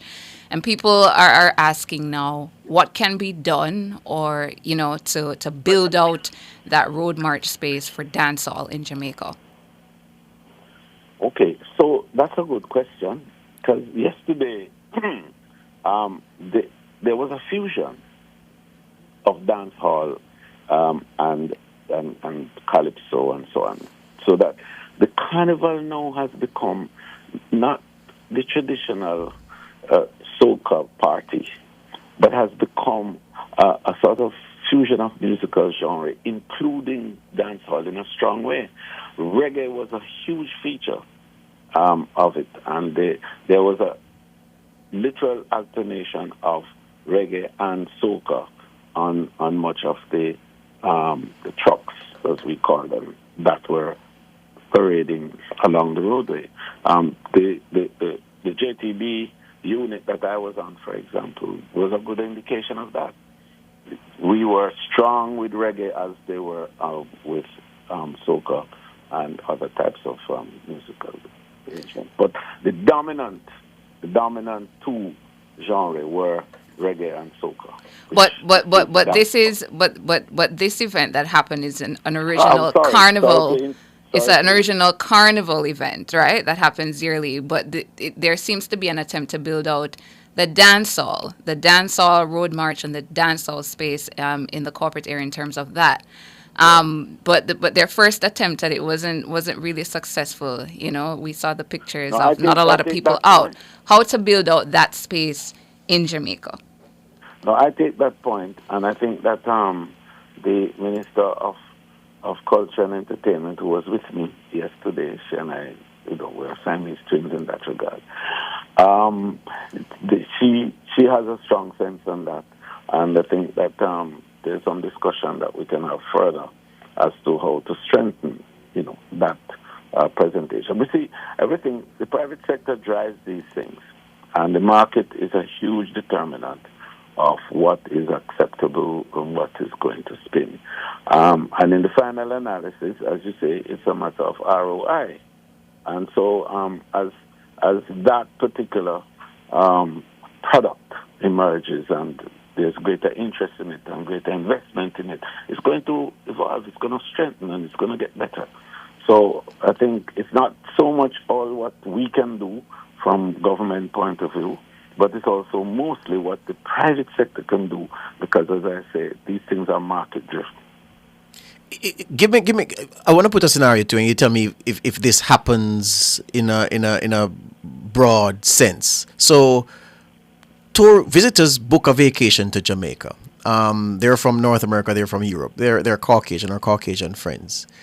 Does it happen whereby the resort that they book with in Montego Bay says to them, well, look, you're going to be coming to Jamaica at a time when Jamaica Carnival is here. There's a package that we're offering whereby you come here, you'll get bused to a sister property or an affiliated property in Kingston.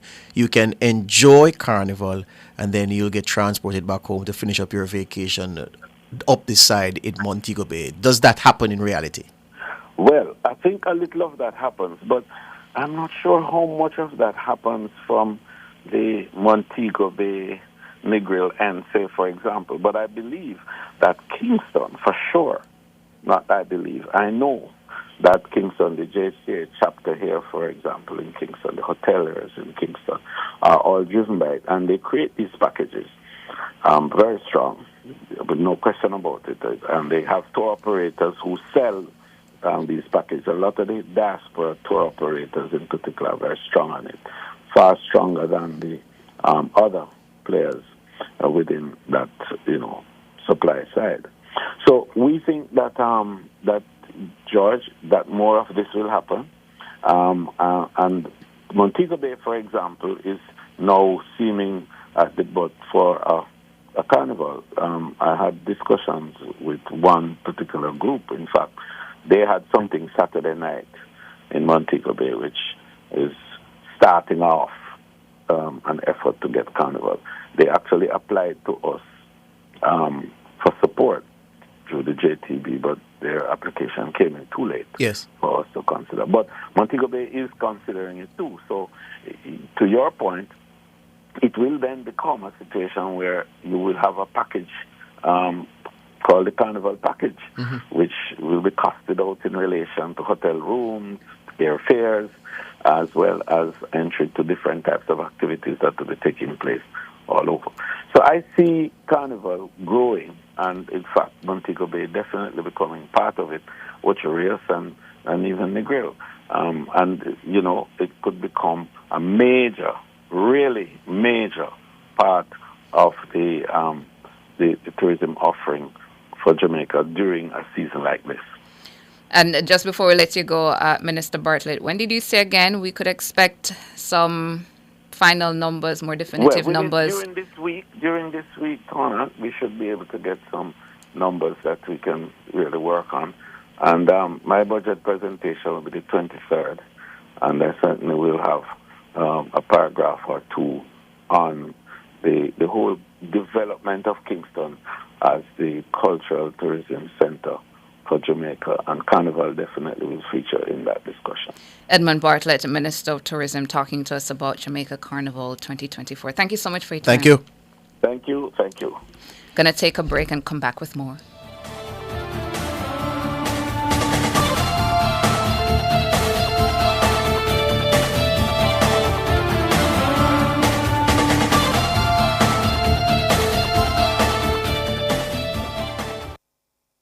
Listen up, motorists. Speeding burns more gas. So slow down. The life you save may be your own and also that of your loved ones. Slow down. Save lives and money. The time by the Insurance Association of Jamaica is 7:47.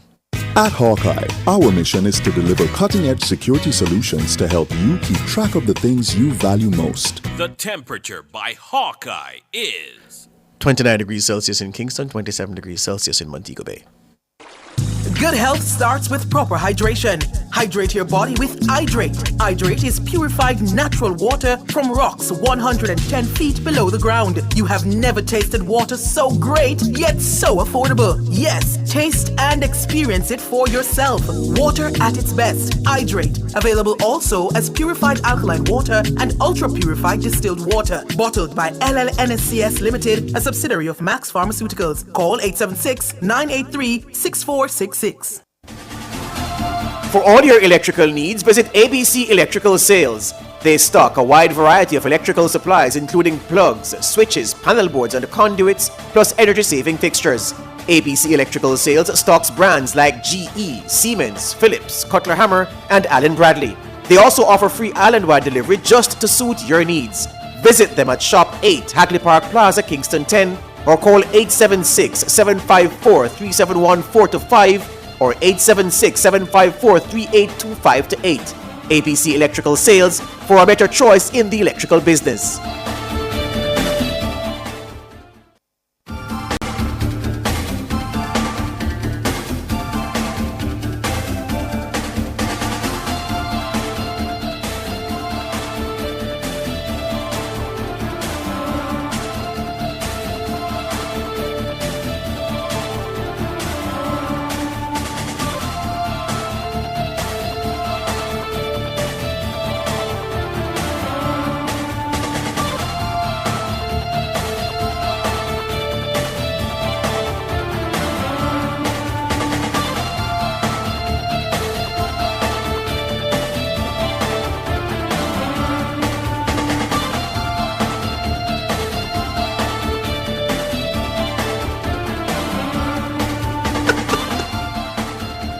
Welcome back to Nationwide this morning. Still tuned in to the front page. You know, off air, having a conversation about how to move dancehall You should along. say it though, as Donna, on air. Let me say it. Let me give you the riposte. Yeah, I was saying that it's quite a difficult task because it seems the private sector don't believe that investing in a dancehall roadshow would be profitable. So I think it could be, but the reality is the investors are looking at it and saying, please, dancehall people, them buy one Guinness or one Magnum from the start of the morning and walk and drink the same Magnum or Guinness for the whole day. You don't have to spend the money. Costumes, this, that. But no. if they could organize around it, it can. George, It can. It has tremendous potential. Yeah, because the you know one I'm a that was believer in held. dancehall. You know I'm a believer in dancehall. So am I. The one that was held about 2-3 months ago, it had costumes. Yes. Yeah, it had. There's potential there, you know. Yeah. We thought 10 years from now, we could be looking back at that first one and laughing at it and say, boy, look at where it's coming from. So Yeah. it has potential. Yeah. Yeah. It just needs a bit of organization. The right people to go and make the right pitch and all of that so that we can have a roadshow for dancehall that's as big as the ones that are held for Carnival. But turning our attention now to drought, the Met Service has confirmed that sections of the country are now experiencing drought conditions. Head of the Met Service, Evan Thompson, says the ongoing dry spell began last December. So right now we are experiencing a very dry period. It doesn't compare to what we experienced last year because it was much drier during the course of last year where records were being broken in terms of the severity of the drought. This year we are experiencing drought in a few of our parishes, approximately 9 parishes as we come into April. Mr. Thompson says western and southern parishes are feeling the brunt of the impact. Most of these parishes are in the west, that's Westmoreland and Hanover. Those are experiencing some level of drought, and also some of our southern parishes going across into St. Elizabeth and Clarendon, and also in the northeast with Portland and St. Mary. Those are experiencing drought at this time. And the dry season is expected to continue, as I said, until May, when we expect that it will be broken. Yeah, so no water. Evan Thompson, director of the Met Service, there speaking. So, to tap into the response from our local political representatives, we're turning to Councillor for the Marsville Division in the St. Elizabeth Municipal Corporation, Leighton Smith. Morning, Councillor. Good morning. How you do? Not bad. How the rain stay? Not as good as I would want to, because the drought situation is having havoc on the citizens of the Marsville Division. Yes, what's happening? Tell me. Well, for months now we don't have any rain. We have probably had two little blowdown a couple of weekends ago, but nothing to be safe about. And what is happening right now is that the citizens are calling out very loud for water. You know that the Marsville Division have only about 10 or less percent of NWC water. The only areas with NWC water is the area and the Amos Road coming through Marsville, Austin up to Cheapside, that goes into Junction. Mm-hmm. From that system, the only districts, or I should say communities that getting the water is the Bonavesta Housing Scheme, All Valley, New Building, and the Gears and Housing Scheme. The rest of it are just on the main. No branch off the other areas such as Balbec, Warminster, Russell, Bonavista, Litties, Brinkley, Gazeland, into Fairfield, Red Bank, Carline. Those here don't have any running water. So the only way those people get water is of rain harvesting. We have about 6 catchment tanks within the division. All 6 of them are now dry because of the lack of rainfall. So you can imagine the pressure that is on me now, getting the calls minutely for the trucking of water. And I must say this, that last year, the division got probably about $800,000 to $1 million for trucking of water. This year, the only water I've gotten so far since January probably is about 8-9 loads of water for the entire division. And when I call upon the chief engineering officer concerning the drought situation within the division and the parish, he said they make representation to get allocation from both the Ministry of Water and the Ministry of Local Government, but to date, nothing have reached the municipal corporation as yet. And when did they make that representation? Well, I have been speaking about it for probably about the past 2, from before the election. I have been asked it. And they said they have made the representation. So apparently the representation were made from probably sometime January into early February. We are now in April, and nothing yet to talk about getting some allocation for trucking of water. And did they come back to you and told you what was the response when they made the representation? No, not officially. I asked one-on-one to the chief engineering officer last week, and that's what he told me. This week we'll be having some committee meeting. Apparently today we'll be having agriculture meeting. We are planning to raise the concern again today because it's getting out of control. It's unbearable right now. And when you hear the woes and the cries of the people for water, and you as a councillor can't do anything because you don't have an allocation, it hurts. So let me ask you, it's over a month now since the local government elections. How many council meetings have you had in St. Elizabeth? We have one regular council meeting. The second one will be this Thursday. And that first one, the water issue, was raised by anybody? Yes, it raised, but you know, because it was the first meeting, basically for swearing in and everything. Right. The administrative matters. So how many of your colleagues, how many of your colleague councillors are in the same position as you? Well, all of us on the south side, you know, the 4 divisions in southeast Elizabeth, also the Pedro Plain division in southwest, having the same concern. And I think I heard the councillor from Mountainside with the same concern about the whole water situation. I don't know how badly it's being affected on the northern side, but I know on the southern belt, it is really rough. I know for a fact, councillor, that farmers who have pigs, Yeah, more than any other animal, pigs especially. You need a lot of water to wash out pen, and hogs love to cool down, and even those with cattle. How they managing in your division? Well, I'm telling you, it's rough now. Right now with the farmers, the only thing the farmers are doing now is to purchase the water from NIC.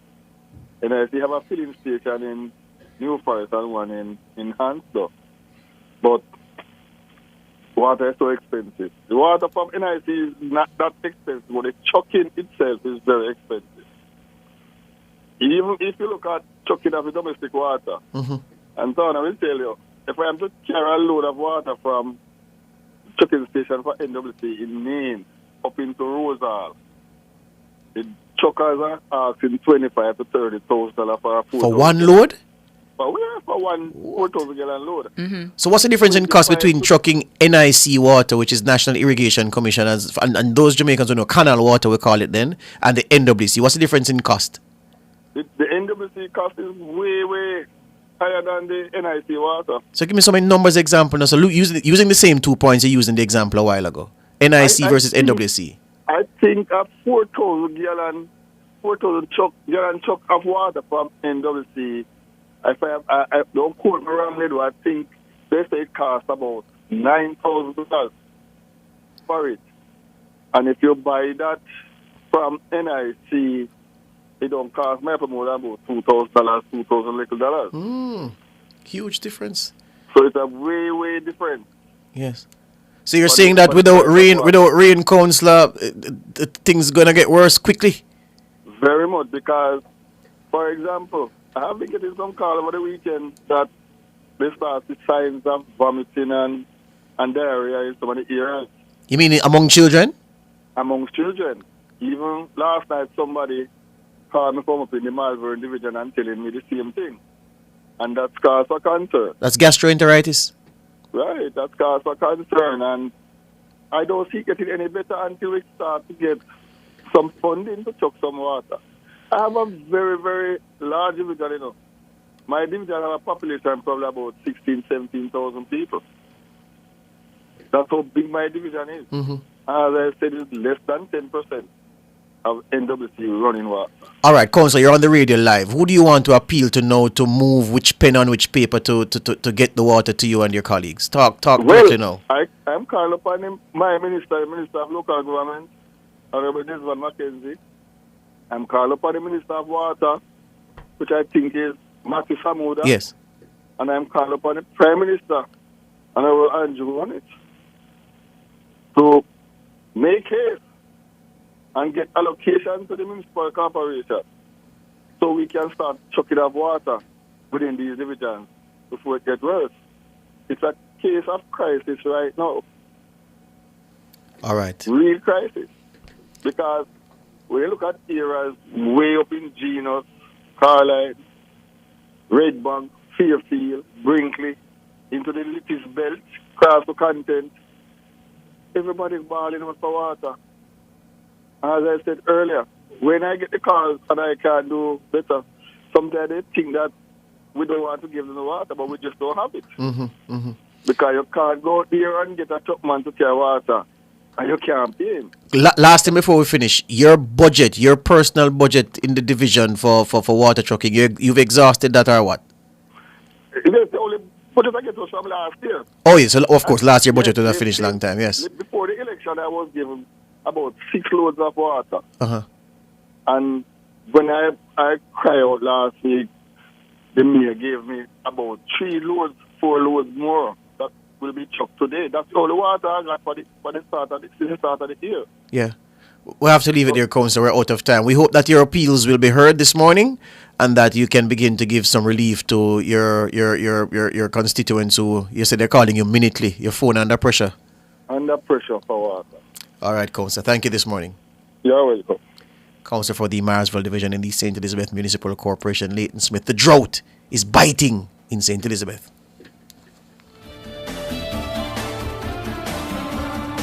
Front Page was brought to you today by ABC Electrical Sales. For a better choice in the electrical business. Clearing personal, non-commercial shipments at the port? Avoid the wait. Request a contactless clearance through your agent today. It's more efficient. It's secure. The time by the Jamaica Customs Agency is 8:01. From the mountainside to seaside, countryside to townside, inside and outside, it's across Jamaica this morning.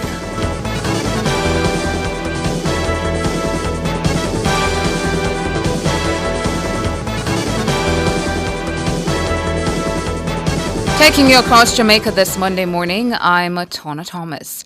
The National Water Commission, NWC, says it will truck water to schools, health centres and communities in the Brownstown area of St. Ann today. The Commission says the trucking is part of an interim measure it is implementing following unforeseen technical issues at one of its facilities, which has resulted in service disruption to customers. Meanwhile, the utility company says the commitment to provide reliable water supply in the Brownstown area is further underlined by the ongoing work to drill a replacement well, which, once completed, will provide an alternate source of water. Drilling has now advanced to approximately 4,000 feet and is expected to be completed within 6 months. The police have seized a submachine gun along with a magazine and 7 rounds of ammunition from premises in Emily Vale, Spanish Town, St. Catherine. The Spanish Town police report that the find resulted from a targeted raid conducted about 5:30 p.m. last Saturday. 2 men were taken into custody in relation to the seizure. Police say their identities are being withheld pending further investigations.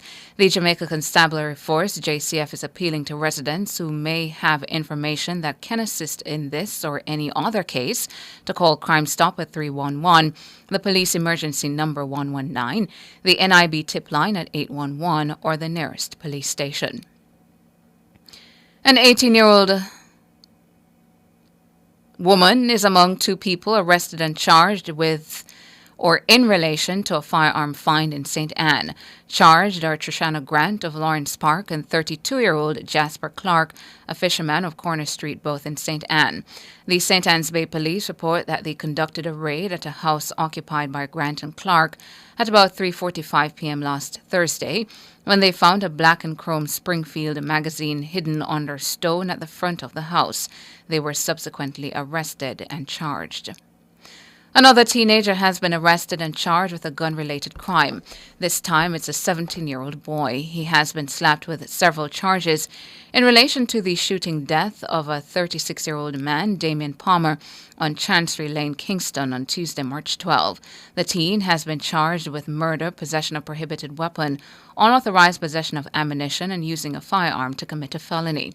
The Kingston Central Police report that about 12:50 p.m., Palmer was standing along the roadway among a group of friends when the teen and other men armed with guns opened fire, hitting him. He was pronounced dead at hospital. The police say the teen was charged while in custody for another crime. 44-year-old Rowan Dawkins of Greater Portmore, St. Catherine, has been missing since Thursday, April 4. He's of dark complexion, slim build, and about 5 feet 8 inches tall. The Portmore police report that Dawkins was last seen in the Gregory Park area in the parish at about 8 a.m. on the day in question. He was wearing a white shirt, brown pants, and a pair of brown shoes. Anyone knowing the whereabouts of Rowan Dawkins is being asked to contact the Portmore Police at 876-989-8422, the Police 119 emergency number, or the nearest police station. And that's it for Across Jamaica. I'm Tona Thomas.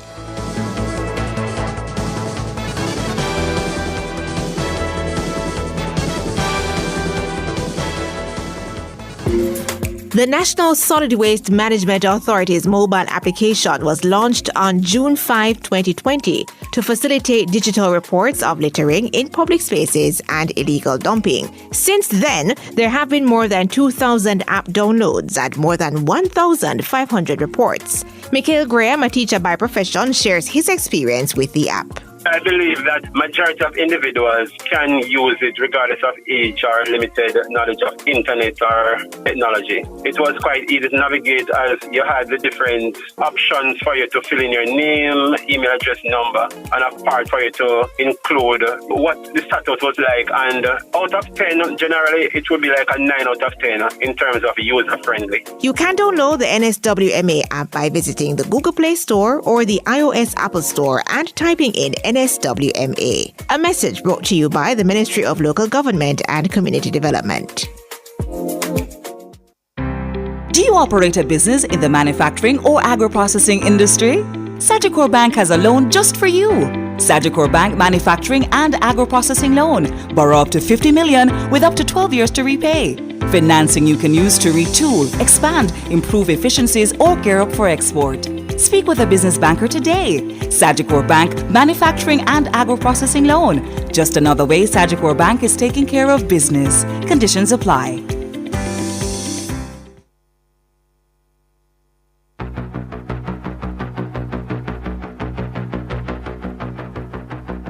Welcome to Inside Customs, brought to you by the Jamaica Customs Agency, country above self.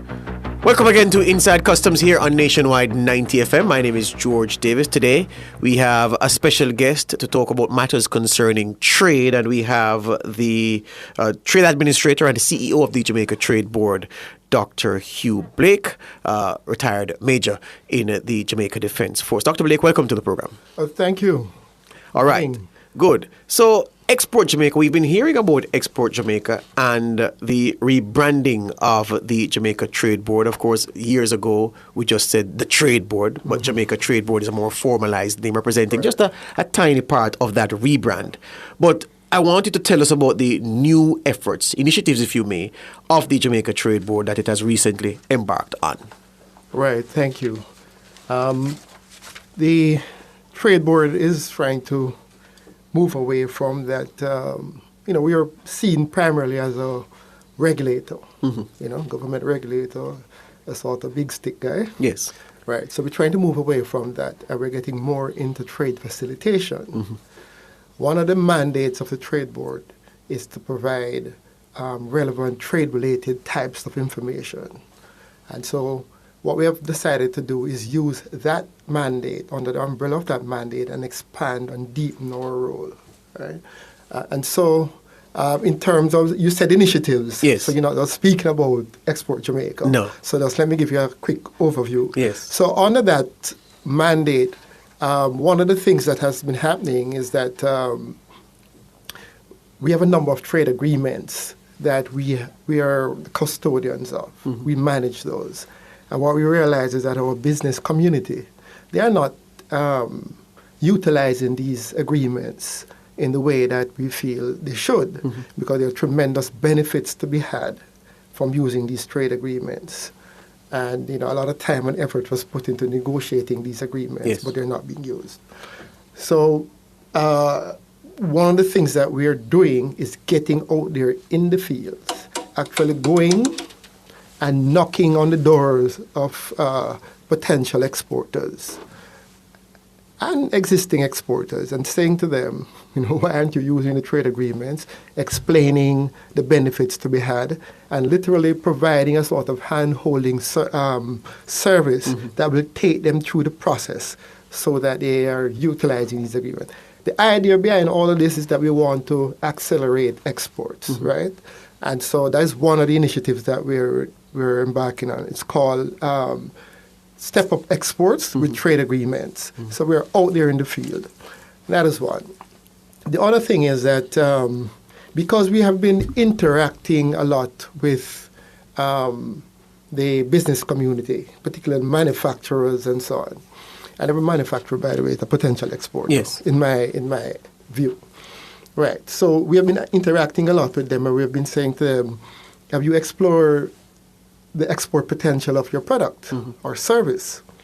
And basically what they have been saying to us, especially the smaller businesses, is that, listen, just the idea of taking my products into a foreign country to sell it, right? It seems daunting because I really don't have the kind of information about the markets to get in there. Who do I go and sell the products to, et cetera, et cetera.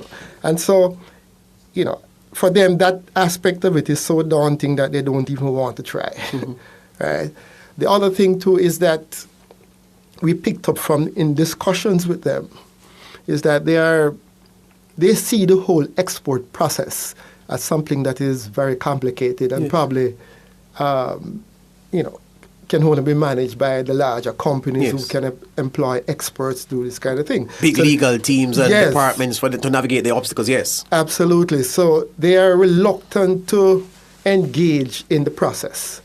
So again, we note that that's an obstacle.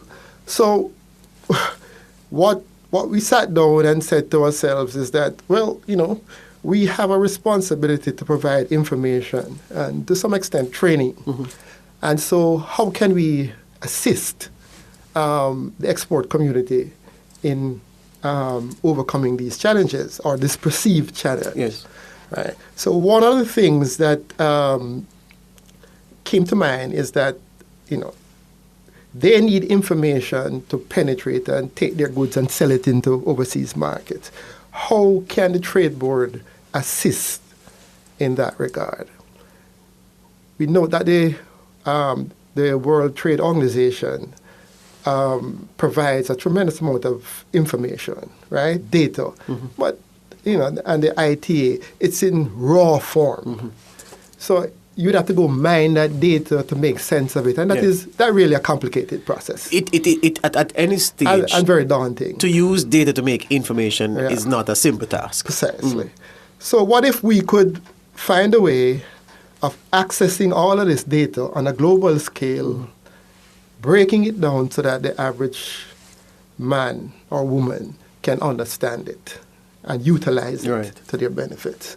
So one of the things I know, because I've been involved in, the private sector for some time, is that there are companies in this world that make it their business to actually mine that data and they can present it in whatever form you want it. Right.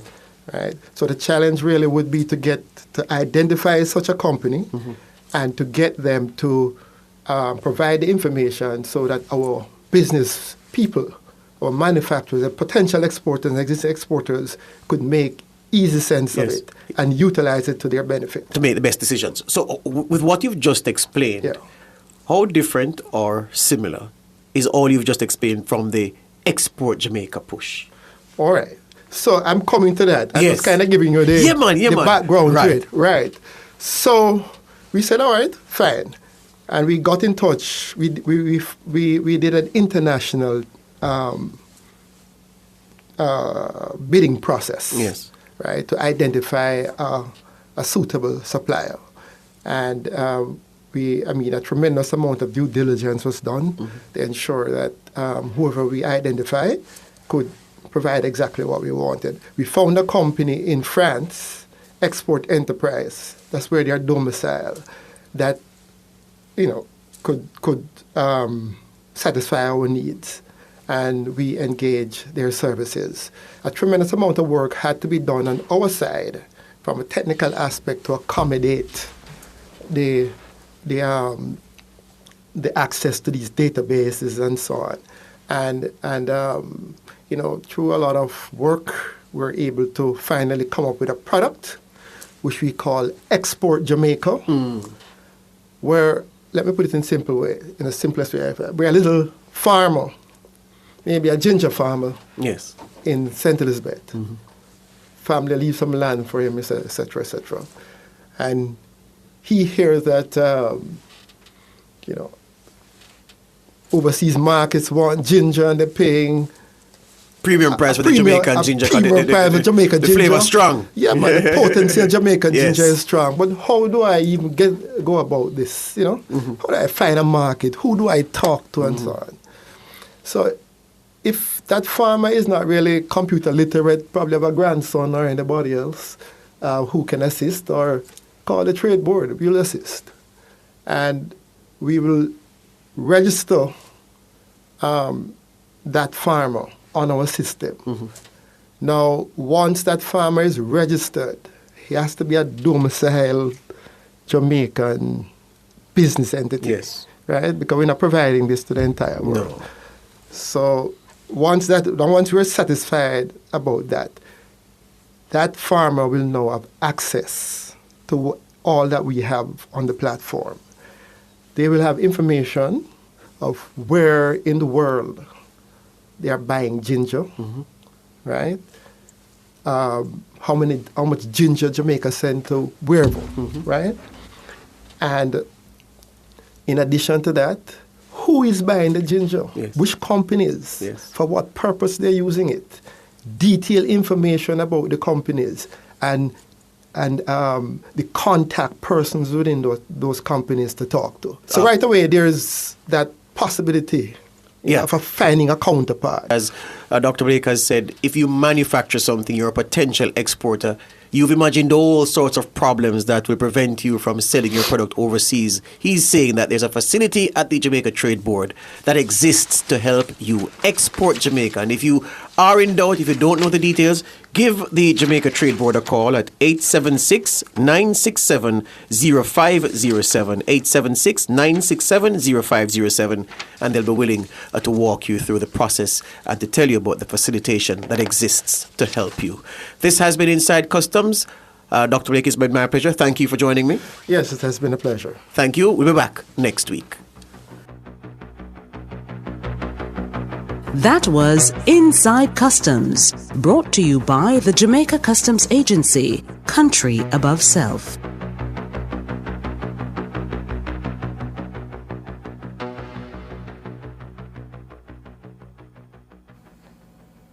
(8:18) on the clock. Nationwide this morning continues.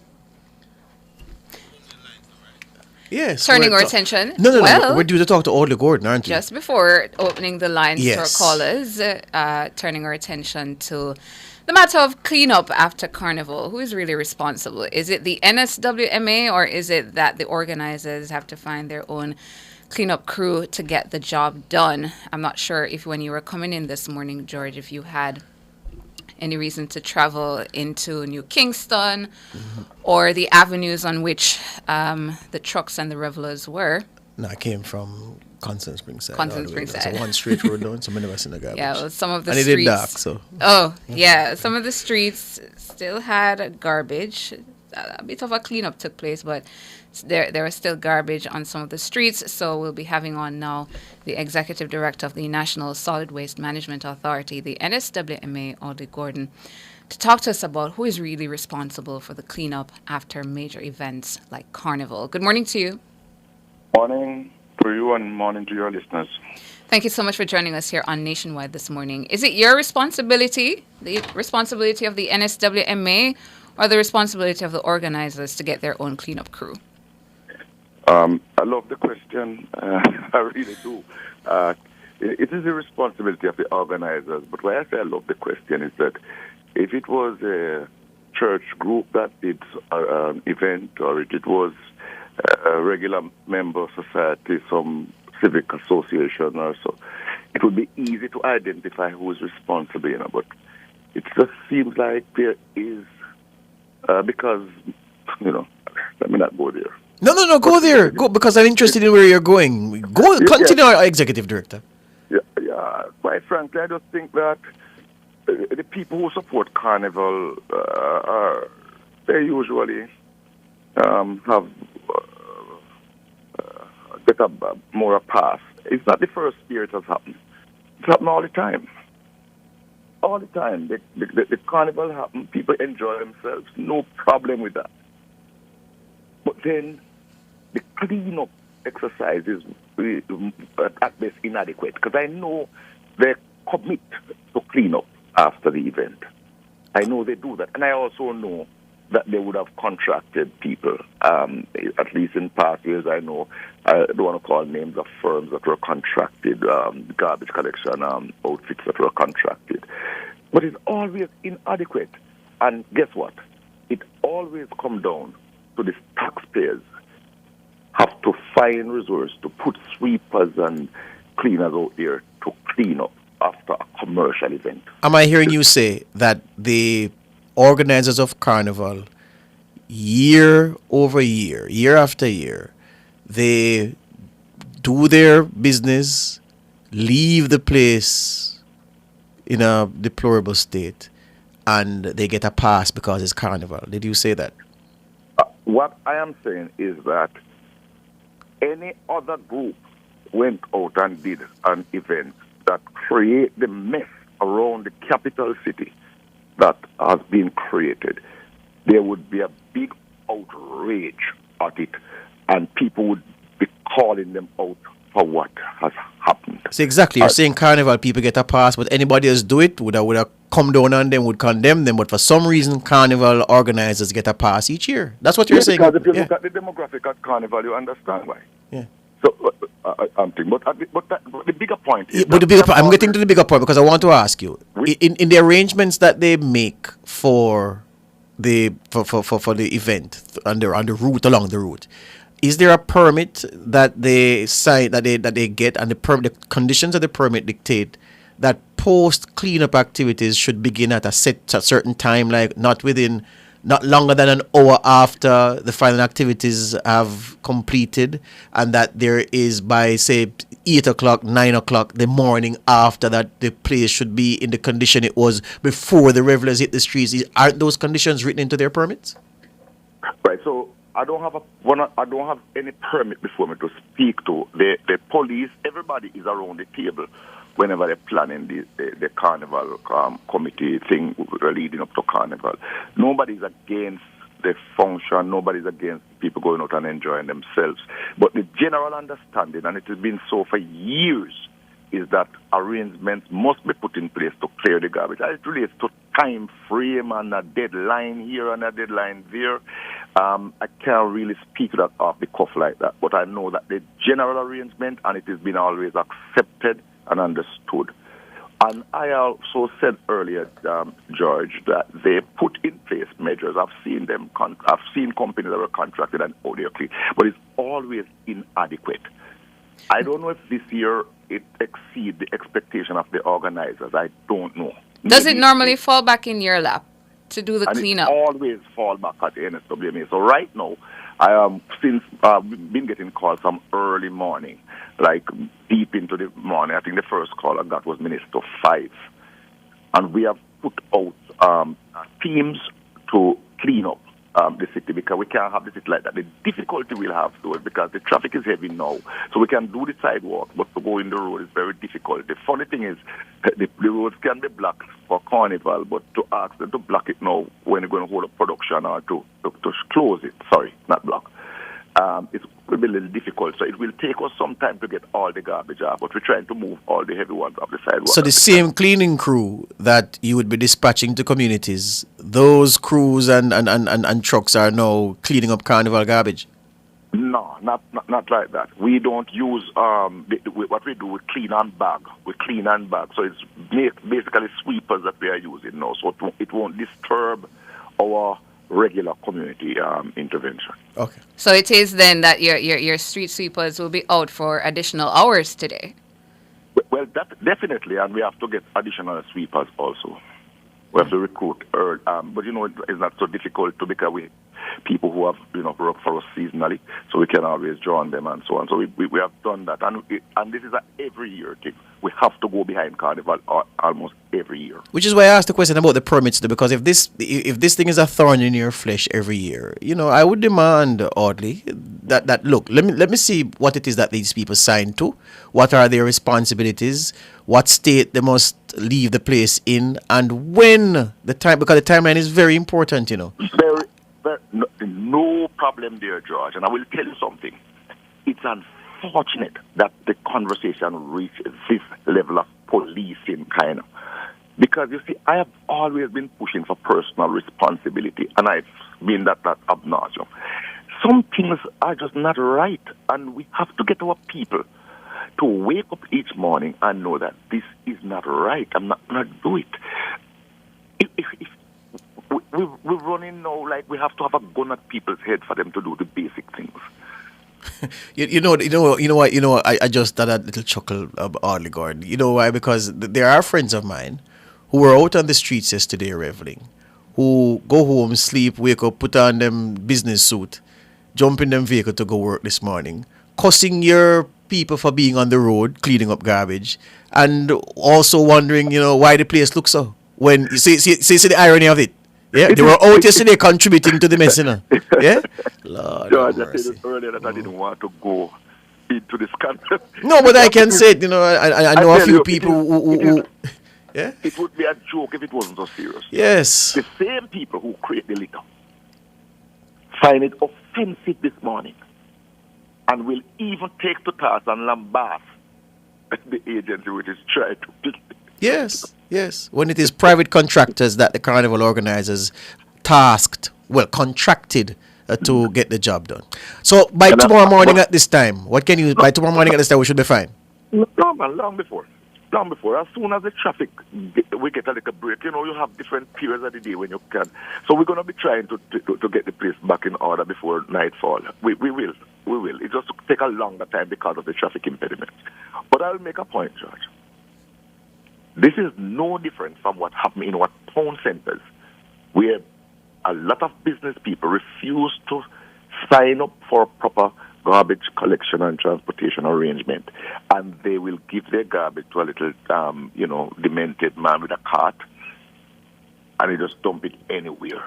Now, there are a lot of business people who have registered, haulers taking the garbage and have done their part to keep the environment a clean. But you have a lot who have not signed up, and so you see the garbage around your town centers. We clean the streets, sweep the streets early morning, late night. By 8, 9 o'clock, it's filled with garbage again. Because people just not taking responsibility. Too much of us are not coming to the party. Yeah. And too much of us come to the party and leave garbage behind. All right. Thank you very much this morning, Mr. Gordon. All the best to you. Best wishes. Audley Gordon, Executive Director of the NSWMA. George, our YouTubers have been weighing in on this thing about picking up after ourselves and after big events. And someone was mentioning and giving commendations to Sagicor.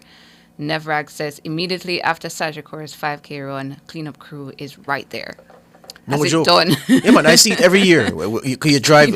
Sometimes you go to New Kingston to pick up somebody who was running, and they say, "All right, come at X time," because they want to talk a little bit and everything. And by the time you go to pick them up, you see the place being cleaned up. Yep. So in short order, the place is what it was before they congregated for the Sagicor or Sigma run. So, oh boy. What time does the road march end? Do you know?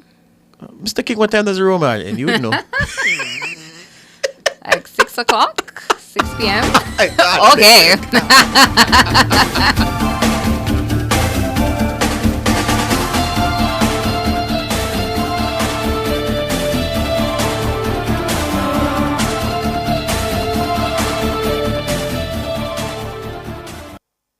Importers. Shipments requiring you to pay customs duties and taxes are cleared on a customs goods declaration known as an IM4 or IMS4.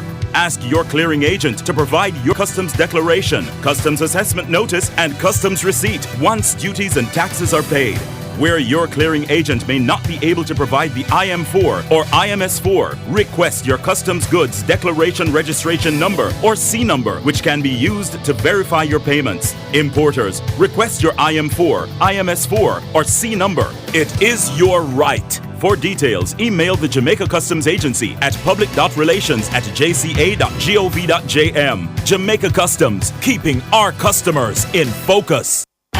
Super Center, everything for your home and more. And we mean everything, not just houseware and appliances. At Zan Super Center, we have furniture too. Furniture for your living room, dining room, bedroom, kitchen, and more. Low on cash? At Zan Super Center, we have layaway plans. Don't delay. Come in today. Zan Super Center, we're gonna make you smile. Zan Super Center, it's a lifestyle. It's a lifestyle. Do you operate a business in the manufacturing or agro-processing industry? Sagicor Bank has a loan just for you.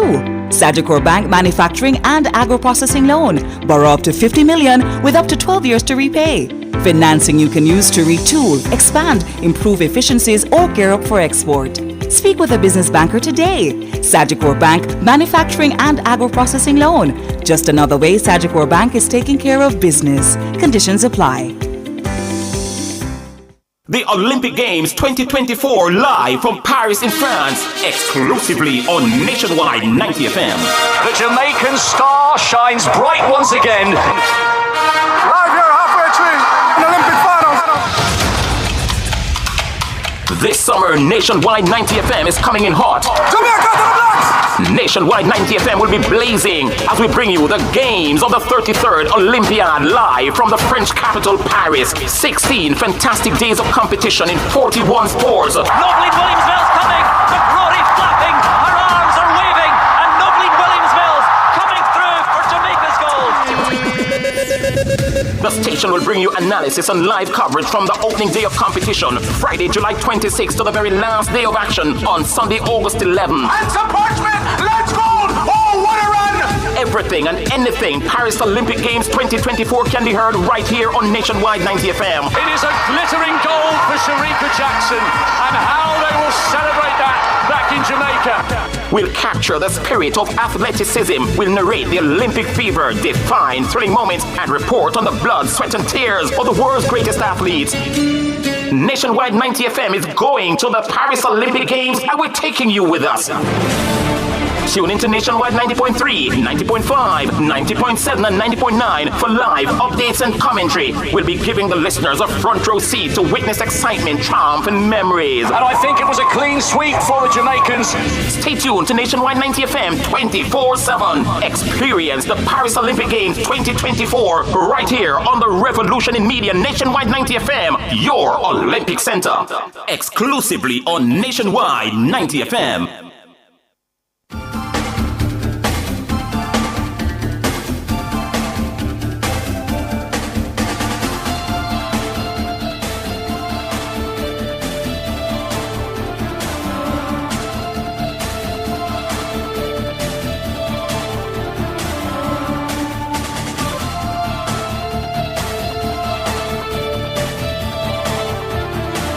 Welcome back to Nationwide this morning. Time for your calls. The numbers 630-937-124 and 618-8255. Richie, good morning to you. Good morning, Hannah with Connor Thomas and Sir George Davis. Morning. Morning. What's on your mind? After the Prime Minister presentation, with his presentation, I called Papa Nana and said, Papa Nana, the Prime Minister burn up Mark Bowden line book. When I find one more. Papa Nana said, you don't know, the leopard never changed his patent. No, I listened for and again, the finance minister come up with a red carpet so many times. I was saying to myself that we won't hear anything about Mark Bowden. Again, this morning come talking about whatever. What's your name again? But anyway. Valerie Curtis the issue? The Valerie Curtis issue? Yes. Mm-hmm. I was listening to Mark Gordon trying to come and to be honest to the people that he know that he lost election and they tried to thief it. And I think he should resign. I mean, he should apologize to the people and let the people know the truth. Mark Gordon, I'm going to tell you something. I know a lady for about 2 years now. And just before election, I realized that she is a supporter of your party. She voted for you. A lady said, I listen news, and I realized that, and I will never vote for Mark Gordon again, because I realized that we lose the election because Portmore is a part of St. Catherine, and we lose the election, and Mark Gordon is not willing to tell the truth. She said, Mark Gordon, for me to vote for Mark Gordon again. With that teeth, we picking become lighter than teeth. Hey, no, Richie. Hey, no, Richie, hold on. No, I'm telling you to hold on. You don't tell me to hold on. I'm telling you to hold on. Hold on, no. Listen, the liar and thief reference, just withdraw that part and move on. And carry on. No, I'm saying to you, it doesn't matter what you are saying. I am telling you, to the liar and thief reference to Mark Golding, you need to withdraw that part and move on with the story. All right. Yeah, man. Should I going to say the thief? Can I say Mark is a liar? Sir, no. You on what basis? Okay. He said the PMP go the economy and the JLP destroyed. Yeah. Is that the truth? That's his truth. Do you believe that to be so? No. Exactly. Okay, move on. You don't believe that to be so what's the problem? What's the problem? Yes, what's the problem? You don't believe that to be so, you know?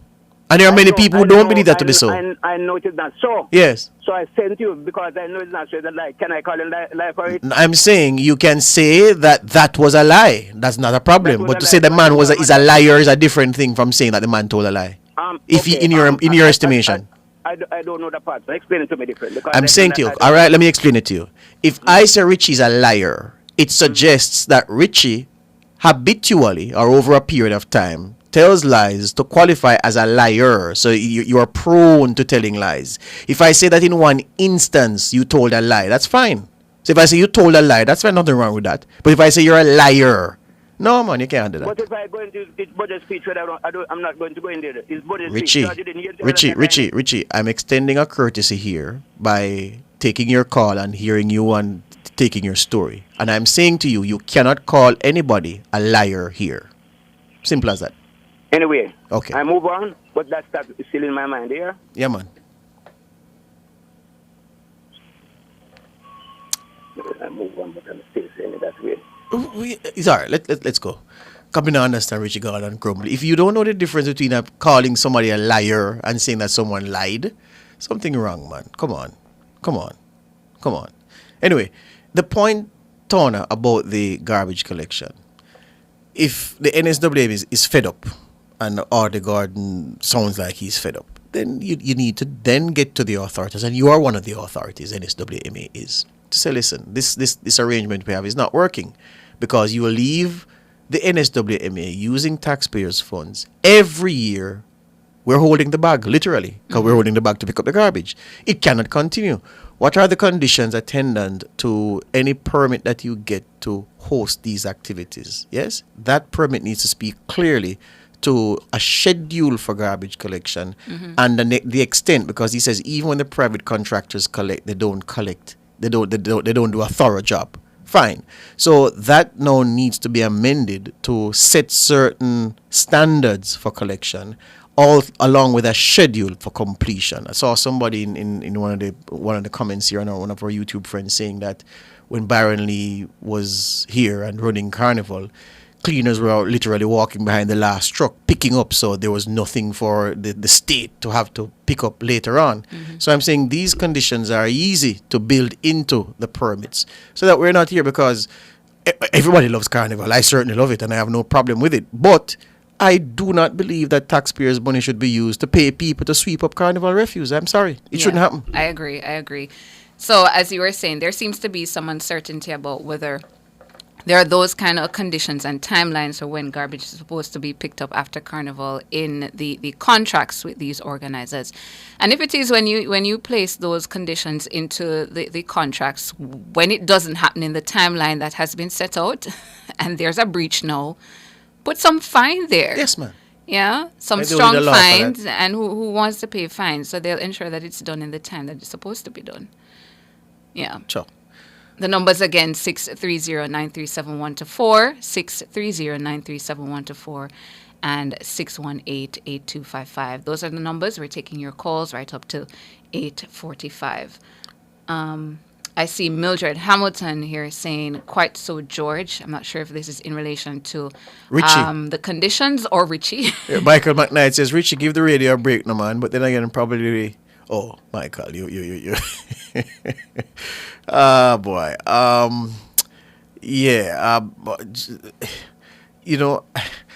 think that people, it's okay.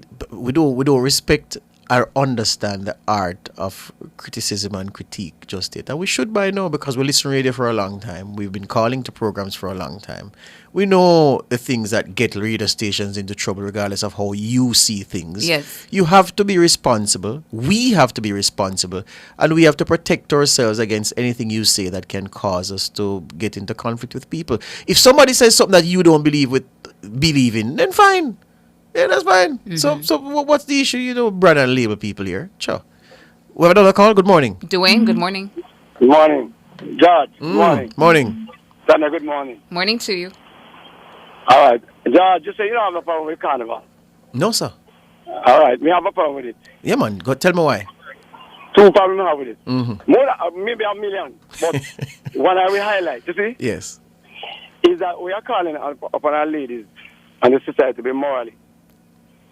you know, conduct themselves morally. Morally upright. What I see yesterday on the streets of Kingston, Yes. right? Yes. There's no moral. Let me say, I can't too very carefully. What I saw on the road yesterday, I would never allow to see my daughter or my wife dressed on the street like that. Right. Because to me, I don't think your body was given to you by God as an instrument of unrighteousness, but instrument of righteousness. And I don't believe you should use the body to do the thing that we are doing. And everybody has a right to do whatever they want to do. Don't get me wrong. Yes. I'm not saying that people don't have a right to choose Mm-hmm. to do whatever. But personally for me, if a woman sit judge, Yes. you will not want that woman to sit in a way that she can expose herself. Right. And I'm saying, no, this is even past the limit of sitting down and not sitting properly Yes.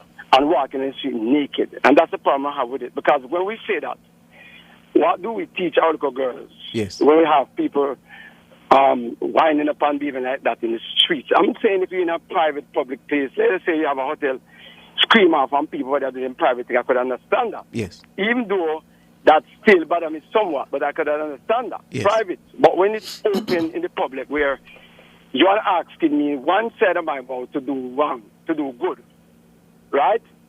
And do everything that is moral in our society. Yes. And then on one hand, you are having people on the streets of Kingston and Jamaica, all over the world, whatever it might be at the time when you have the carnival, to walking naked on the road. I have a problem with that, Judge. Yeah. So here's the thing now. You see, that's why we live in a democracy, you know, because you are going to get certain things that you agree with, you can abide by, and I am going to get some things, and then there's going to be conflict between what you and I want and so forth. You see all of what you said just now? Yeah. I have no disagreement with anything that you've said. Yes? Because my daughter at 13, I would not sanction her going to Carnival to join in the festivities the way people do. But when she reaches adulthood, that's her choice. Fair decision that. But as a child under my stewardship, under my leadership, that not gonna happen. As Bardakat would say, that not gonna happen. But when you turn big man, then you're free. So here's the thing. You know, one of the things, my friend, is that when we were children, we were taught to think based on the method of teaching that we got. It was for us to develop our understanding. But some of us hold on to those lessons and we refuse to allow our thinking to evolve. What I mean is this. As children, we were taught that if this is right, it means that what is not this is wrong. So it was right or wrong, black or white, yes or no, straight, hard. You and I know as adults that life don't work so. You understand? So I say that to say that to you, based on the reasons you've outlined, you don't like this carnival spectacle. And what you say, your arguments make every sense in the world. I can't disagree with anything you say. But I'm just saying that for adults and the expression of free will and entertainment and something that is much a part of culture as anything else, and people say, oh, but carnival is not our culture. Rubbish. Because if you trace the history of carnival and the music, some of our greatest mentor exponents, they are the ones who went to Trinidad and gave life to what is Trinidad Carnival, and which people across the world have copied. A lot of Trinidadian musicians have contributed significantly to our ska, to our mentor, to our reggae, to our rocksteady. So they are wrapped up in a relationship. But I can't fault what you said, but I just have a different opinion in terms of how adults express themselves. I'm just, I just want to say before you go. I'm not saying, what you say, I accept it too. Because if you notice that what I try to be very, in the Swedish society, you call it log on. Yes. Balance. Not too much and not too little bit. Right. So I agree with you also. One other quick point before you go though. As it relates to what the minister was saying today, when the question was posed to him about reggae music is not given the same amount of freedom, or at least given the same, it is not being promoted in the way, like for instance, when Tana talk about when it was first done and it was asked to go in the street, it was not supported. Mm-hmm. And they were asking, what I'm saying, it is quick for people to listen to the reggae music, and when the negative is brought across, or come across, we tend to hit reggae music. Not that I'm agreeing with it and disagreeing with it, don't get my point. Yeah, man. But when it is done under the heading of Carnival, it is acceptable and nobody sees. But if the reggae music was being done in the same way that Carnival is done today in Jamaica, then tomorrow morning they hear the news. I may agree with you on that too, 100%. You see it? I agree with you on this. The hypocrisy is what causes many people to have a negative view of Carnival, because they say, well, if the dancehall people are out there, the ball don't shame and say, oh, God must come for the world. But the Carnival people do it and we lap it up. So there is that. There is that. Yeah. All right? Thank you, sir. Yeah, man. You're welcome. Yep. Yeah. Just before you go, Mr. King, I see one of our contributors here saying, talking about the Mark Golding issue, and says, basically saying that the reaction to the caller was wrong. People, just remember this. When people who operate media houses allow the platform to be shared with people who say certain things about other people, we get lawsuit. It's as simple as that. So whether you believe in your private space, you're perfectly fine, entitled to that. But we're in a difficult position that when we make people come here and say certain things about people, we can get into problems for that. Even if we believe that we are right and they are right, that's not the issue. Yeah, there's a riddle that says, what is the one thing what is the one thing you wouldn't want to have, but if you had it, you wouldn't want to lose it? And the answer to that is simple. The one thing you would not want to have under any circumstance, but if you had it, you wouldn't want to lose it, is a case in court. As simple as that. Can't take the break now, Mr. King.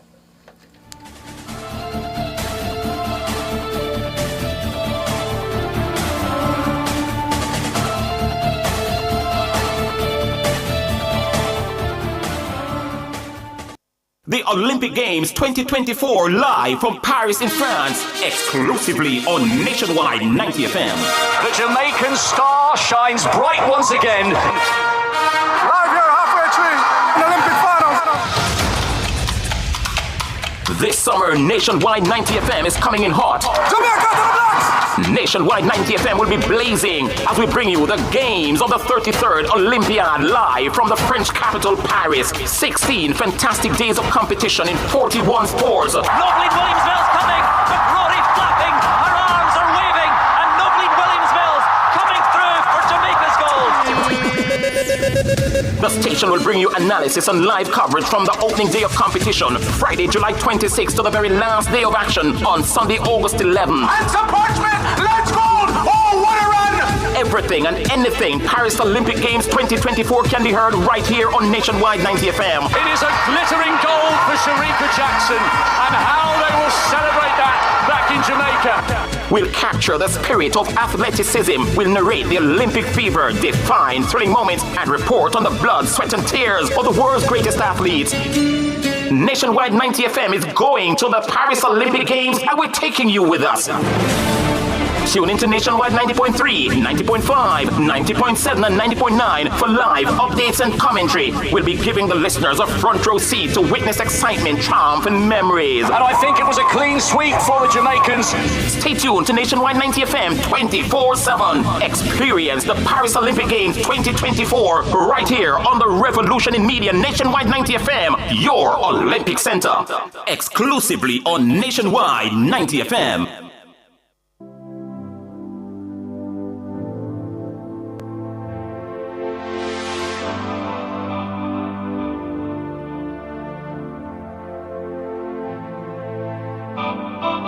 Let's dance in style, let's dance for a while. Heaven can wait, we're only watching the skies. Hoping for the best, but expecting the worst. Are you gonna drop the bomb or not? Let us die young, or let us live forever. We don't have the power, but we never say never. Sitting in a sandpit, life is a short trip. The music's for the sad man. Can you imagine when this race is won? Turn our golden faces into the sun. Praising our leaders, we're getting in tune. The music's played by the madman. Forever young, I want to be forever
That time of the morning when we tell some very special people happy birthday and happy anniversary. On Facebook, happy birthday to Kyle Sadler. Happy birthday to you, Kyle. Happy birthday as well to Angela Grant, Stacy, and Latty. Hope you guys have a really good day. And belated birthday greetings now to Gregory Jackson, celebrated his birthday yesterday. Belated birthday greetings as well to Veronica Lindsay McGee, Janelle Green. Is this Serlene Davenport? Hope I'm pronouncing Davenport. Davenport. Yeah, like Lindsay, the tennis player. I'm not even sure if I'm pronouncing her first name correctly either. Looks like Starlene. But happy birthday to you, Miss Davenport. Happy birthday as well to Natasha Benjamin and Steve Hutton. Big up yourself, Steve, a.k.a. Lampy. That was his name back in high school? Okay. He was called to the bar at Calabar. At Calabar. Rabalak, old boy. Hope you had a really good day. You also celebrated your birthday yesterday. Just hopping on over to the YouTube chat to see if there's anybody who's celebrating a birthday today or an anniversary. Not seeing any. News commentator J.A. just says, happy birthday and anniversary greetings to everyone celebrating. And I'll second that. Yeah, happy man. birthday to you if you're celebrating your birthday today. If you're celebrating your anniversary, happy anniversary to you as well. And San says, happy anniversary to the eclipse. I like that one. Happy anniversary to the eclipse. All right. Which makes sense. Which of the Forever Young you prefer? The Alphaville version, which is this one, or the Rod Stewart one? Is that the faster version? Yeah. The faster Give it to Rod version. Stewart. Jeremy King's the musical maestro. He's going to give us. There's a special thing about this Alphaville version, but boy, Rod Stewart just make you put you in a mood. Yeah, you know? Yeah. That's the news commentator J.A. also has a birthday. She says happy birthday to Derek Rose. Oh, from his son, daughter-in-law, and granddaughters. We love and appreciate you. So happy birthday, Derek Rose. You Robinson sending belated happy birthday greetings to Yvette Duncan, who celebrated her birthday on Saturday. So belated birthday greetings to you, Yvette. Hope you had a good one. And Ken Ellis sending happy birthday greetings to her son, Nicholas. Happy birthday to you, Nicholas, coming from your mommy, Ken Ellis. Hope you have a really good day. Mom will treat you well. So happy birthday to Nicholas. And yeah, that's all the birthdays on YouTube.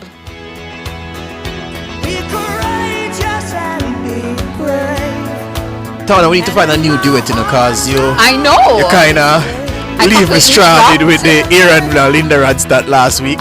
So King, when we line up a new tune for tomorrow, yeah? All right.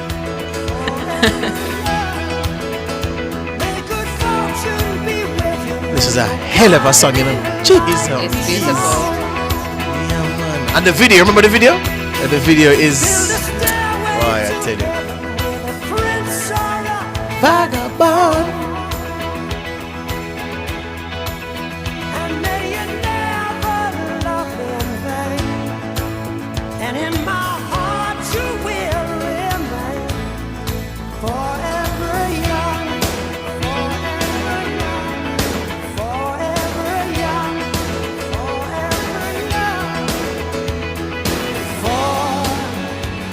So Jermaine says he's going to play a version of Forever Young that I don't know. He knows I'm a very honest man, so if I don't know, I'm going to say I don't know it. But Mr. King... So there's a third version? He invent one song because I don't know which version of Forever Young you're going to play that me don't know. All right. Let's hear it. Come through, Mr. King. May God bless and keep you always. May your wishes all come You know this one? Get the Calabar man that one here. May you always do for others and let others do for you. May you build a ladder to the stars and climb on every rung. And may you stay forever young. May you stay. As he says so, you know, I know it. As he says, so yeah, because listeners, he said, remember Sons of Anarchy, and it's a series that used to come on AMC, and I used to watch it. So this is, this is a part of the, not the soundtrack, but this is the music, accompanying music to that series. If you have the time to, when you go on vacation again, take some time and watch the series Sons of Anarchy. It's about a biker gang. It's awesome. Okay. Yeah. So this is from Sons of Anarchy. Yeah. So I know this, listeners. So him not beat me. Yeah, him came in. Yeah, I didn't remember it. Yeah, but yeah. Sometimes you need a nudge. Yeah, man. All right, Mr. King. I have a final one before we wrap the show. Kirk Walsh says today is his 7th wedding anniversary. So happy anniversary to the Walshes. He says, thanks to my beautiful, talented, and extremely intelligent wife, I am the man I always wanted to be. And That's Lisa K. Beautiful. Beautiful. Lisa K. Williams says, good morning. Please wish my aunt a happy birthday today. It's her 61st birthday. So Lisa, why never put your aunt name in under something? Anyway, the aunt of Lisa K. Williams is celebrating her 61st birthday. Lisa K. says happy birthday. Happy birthday to Lisa K. Williams' aunt. Yeah. And them say Friday, the man, them never angle the music on Nationwide at 5 at all. So, I'm going to pass through Friday and listeners because we start something good. I give them a strip. I give Brooks and Chevron a strip. I pass through Friday. Pass through Big man thing. Well, that's about it for the show. Thank you so much for tuning in to Nationwide This Morning NTM. Thanks to our technical operator and the musical maestro, Jermaine King. Our super producer, Michelle McCrae-Smith, back. Thank you so much, Michelle. And thanks as well to our editor, Kimone Thompson. Up next, we have the Consumer Hour with Norgay Banton. And at 10, Cliff Hughes Online. I'm Tona Thomas. Yeah, and Marjorie Howell says happy birthday to my brother, Christopher Harvey, a.k.a. Lucky, from his sister Marjorie in New York. We squeezed that in, Tona. Good morning. You've just heard Nationwide This Morning on Nationwide 90 FM. May your hands always be busy. May your feet always be swift. May you have a strong foundation when the winds of change. Fearless and fair. Nationwide 90 FM.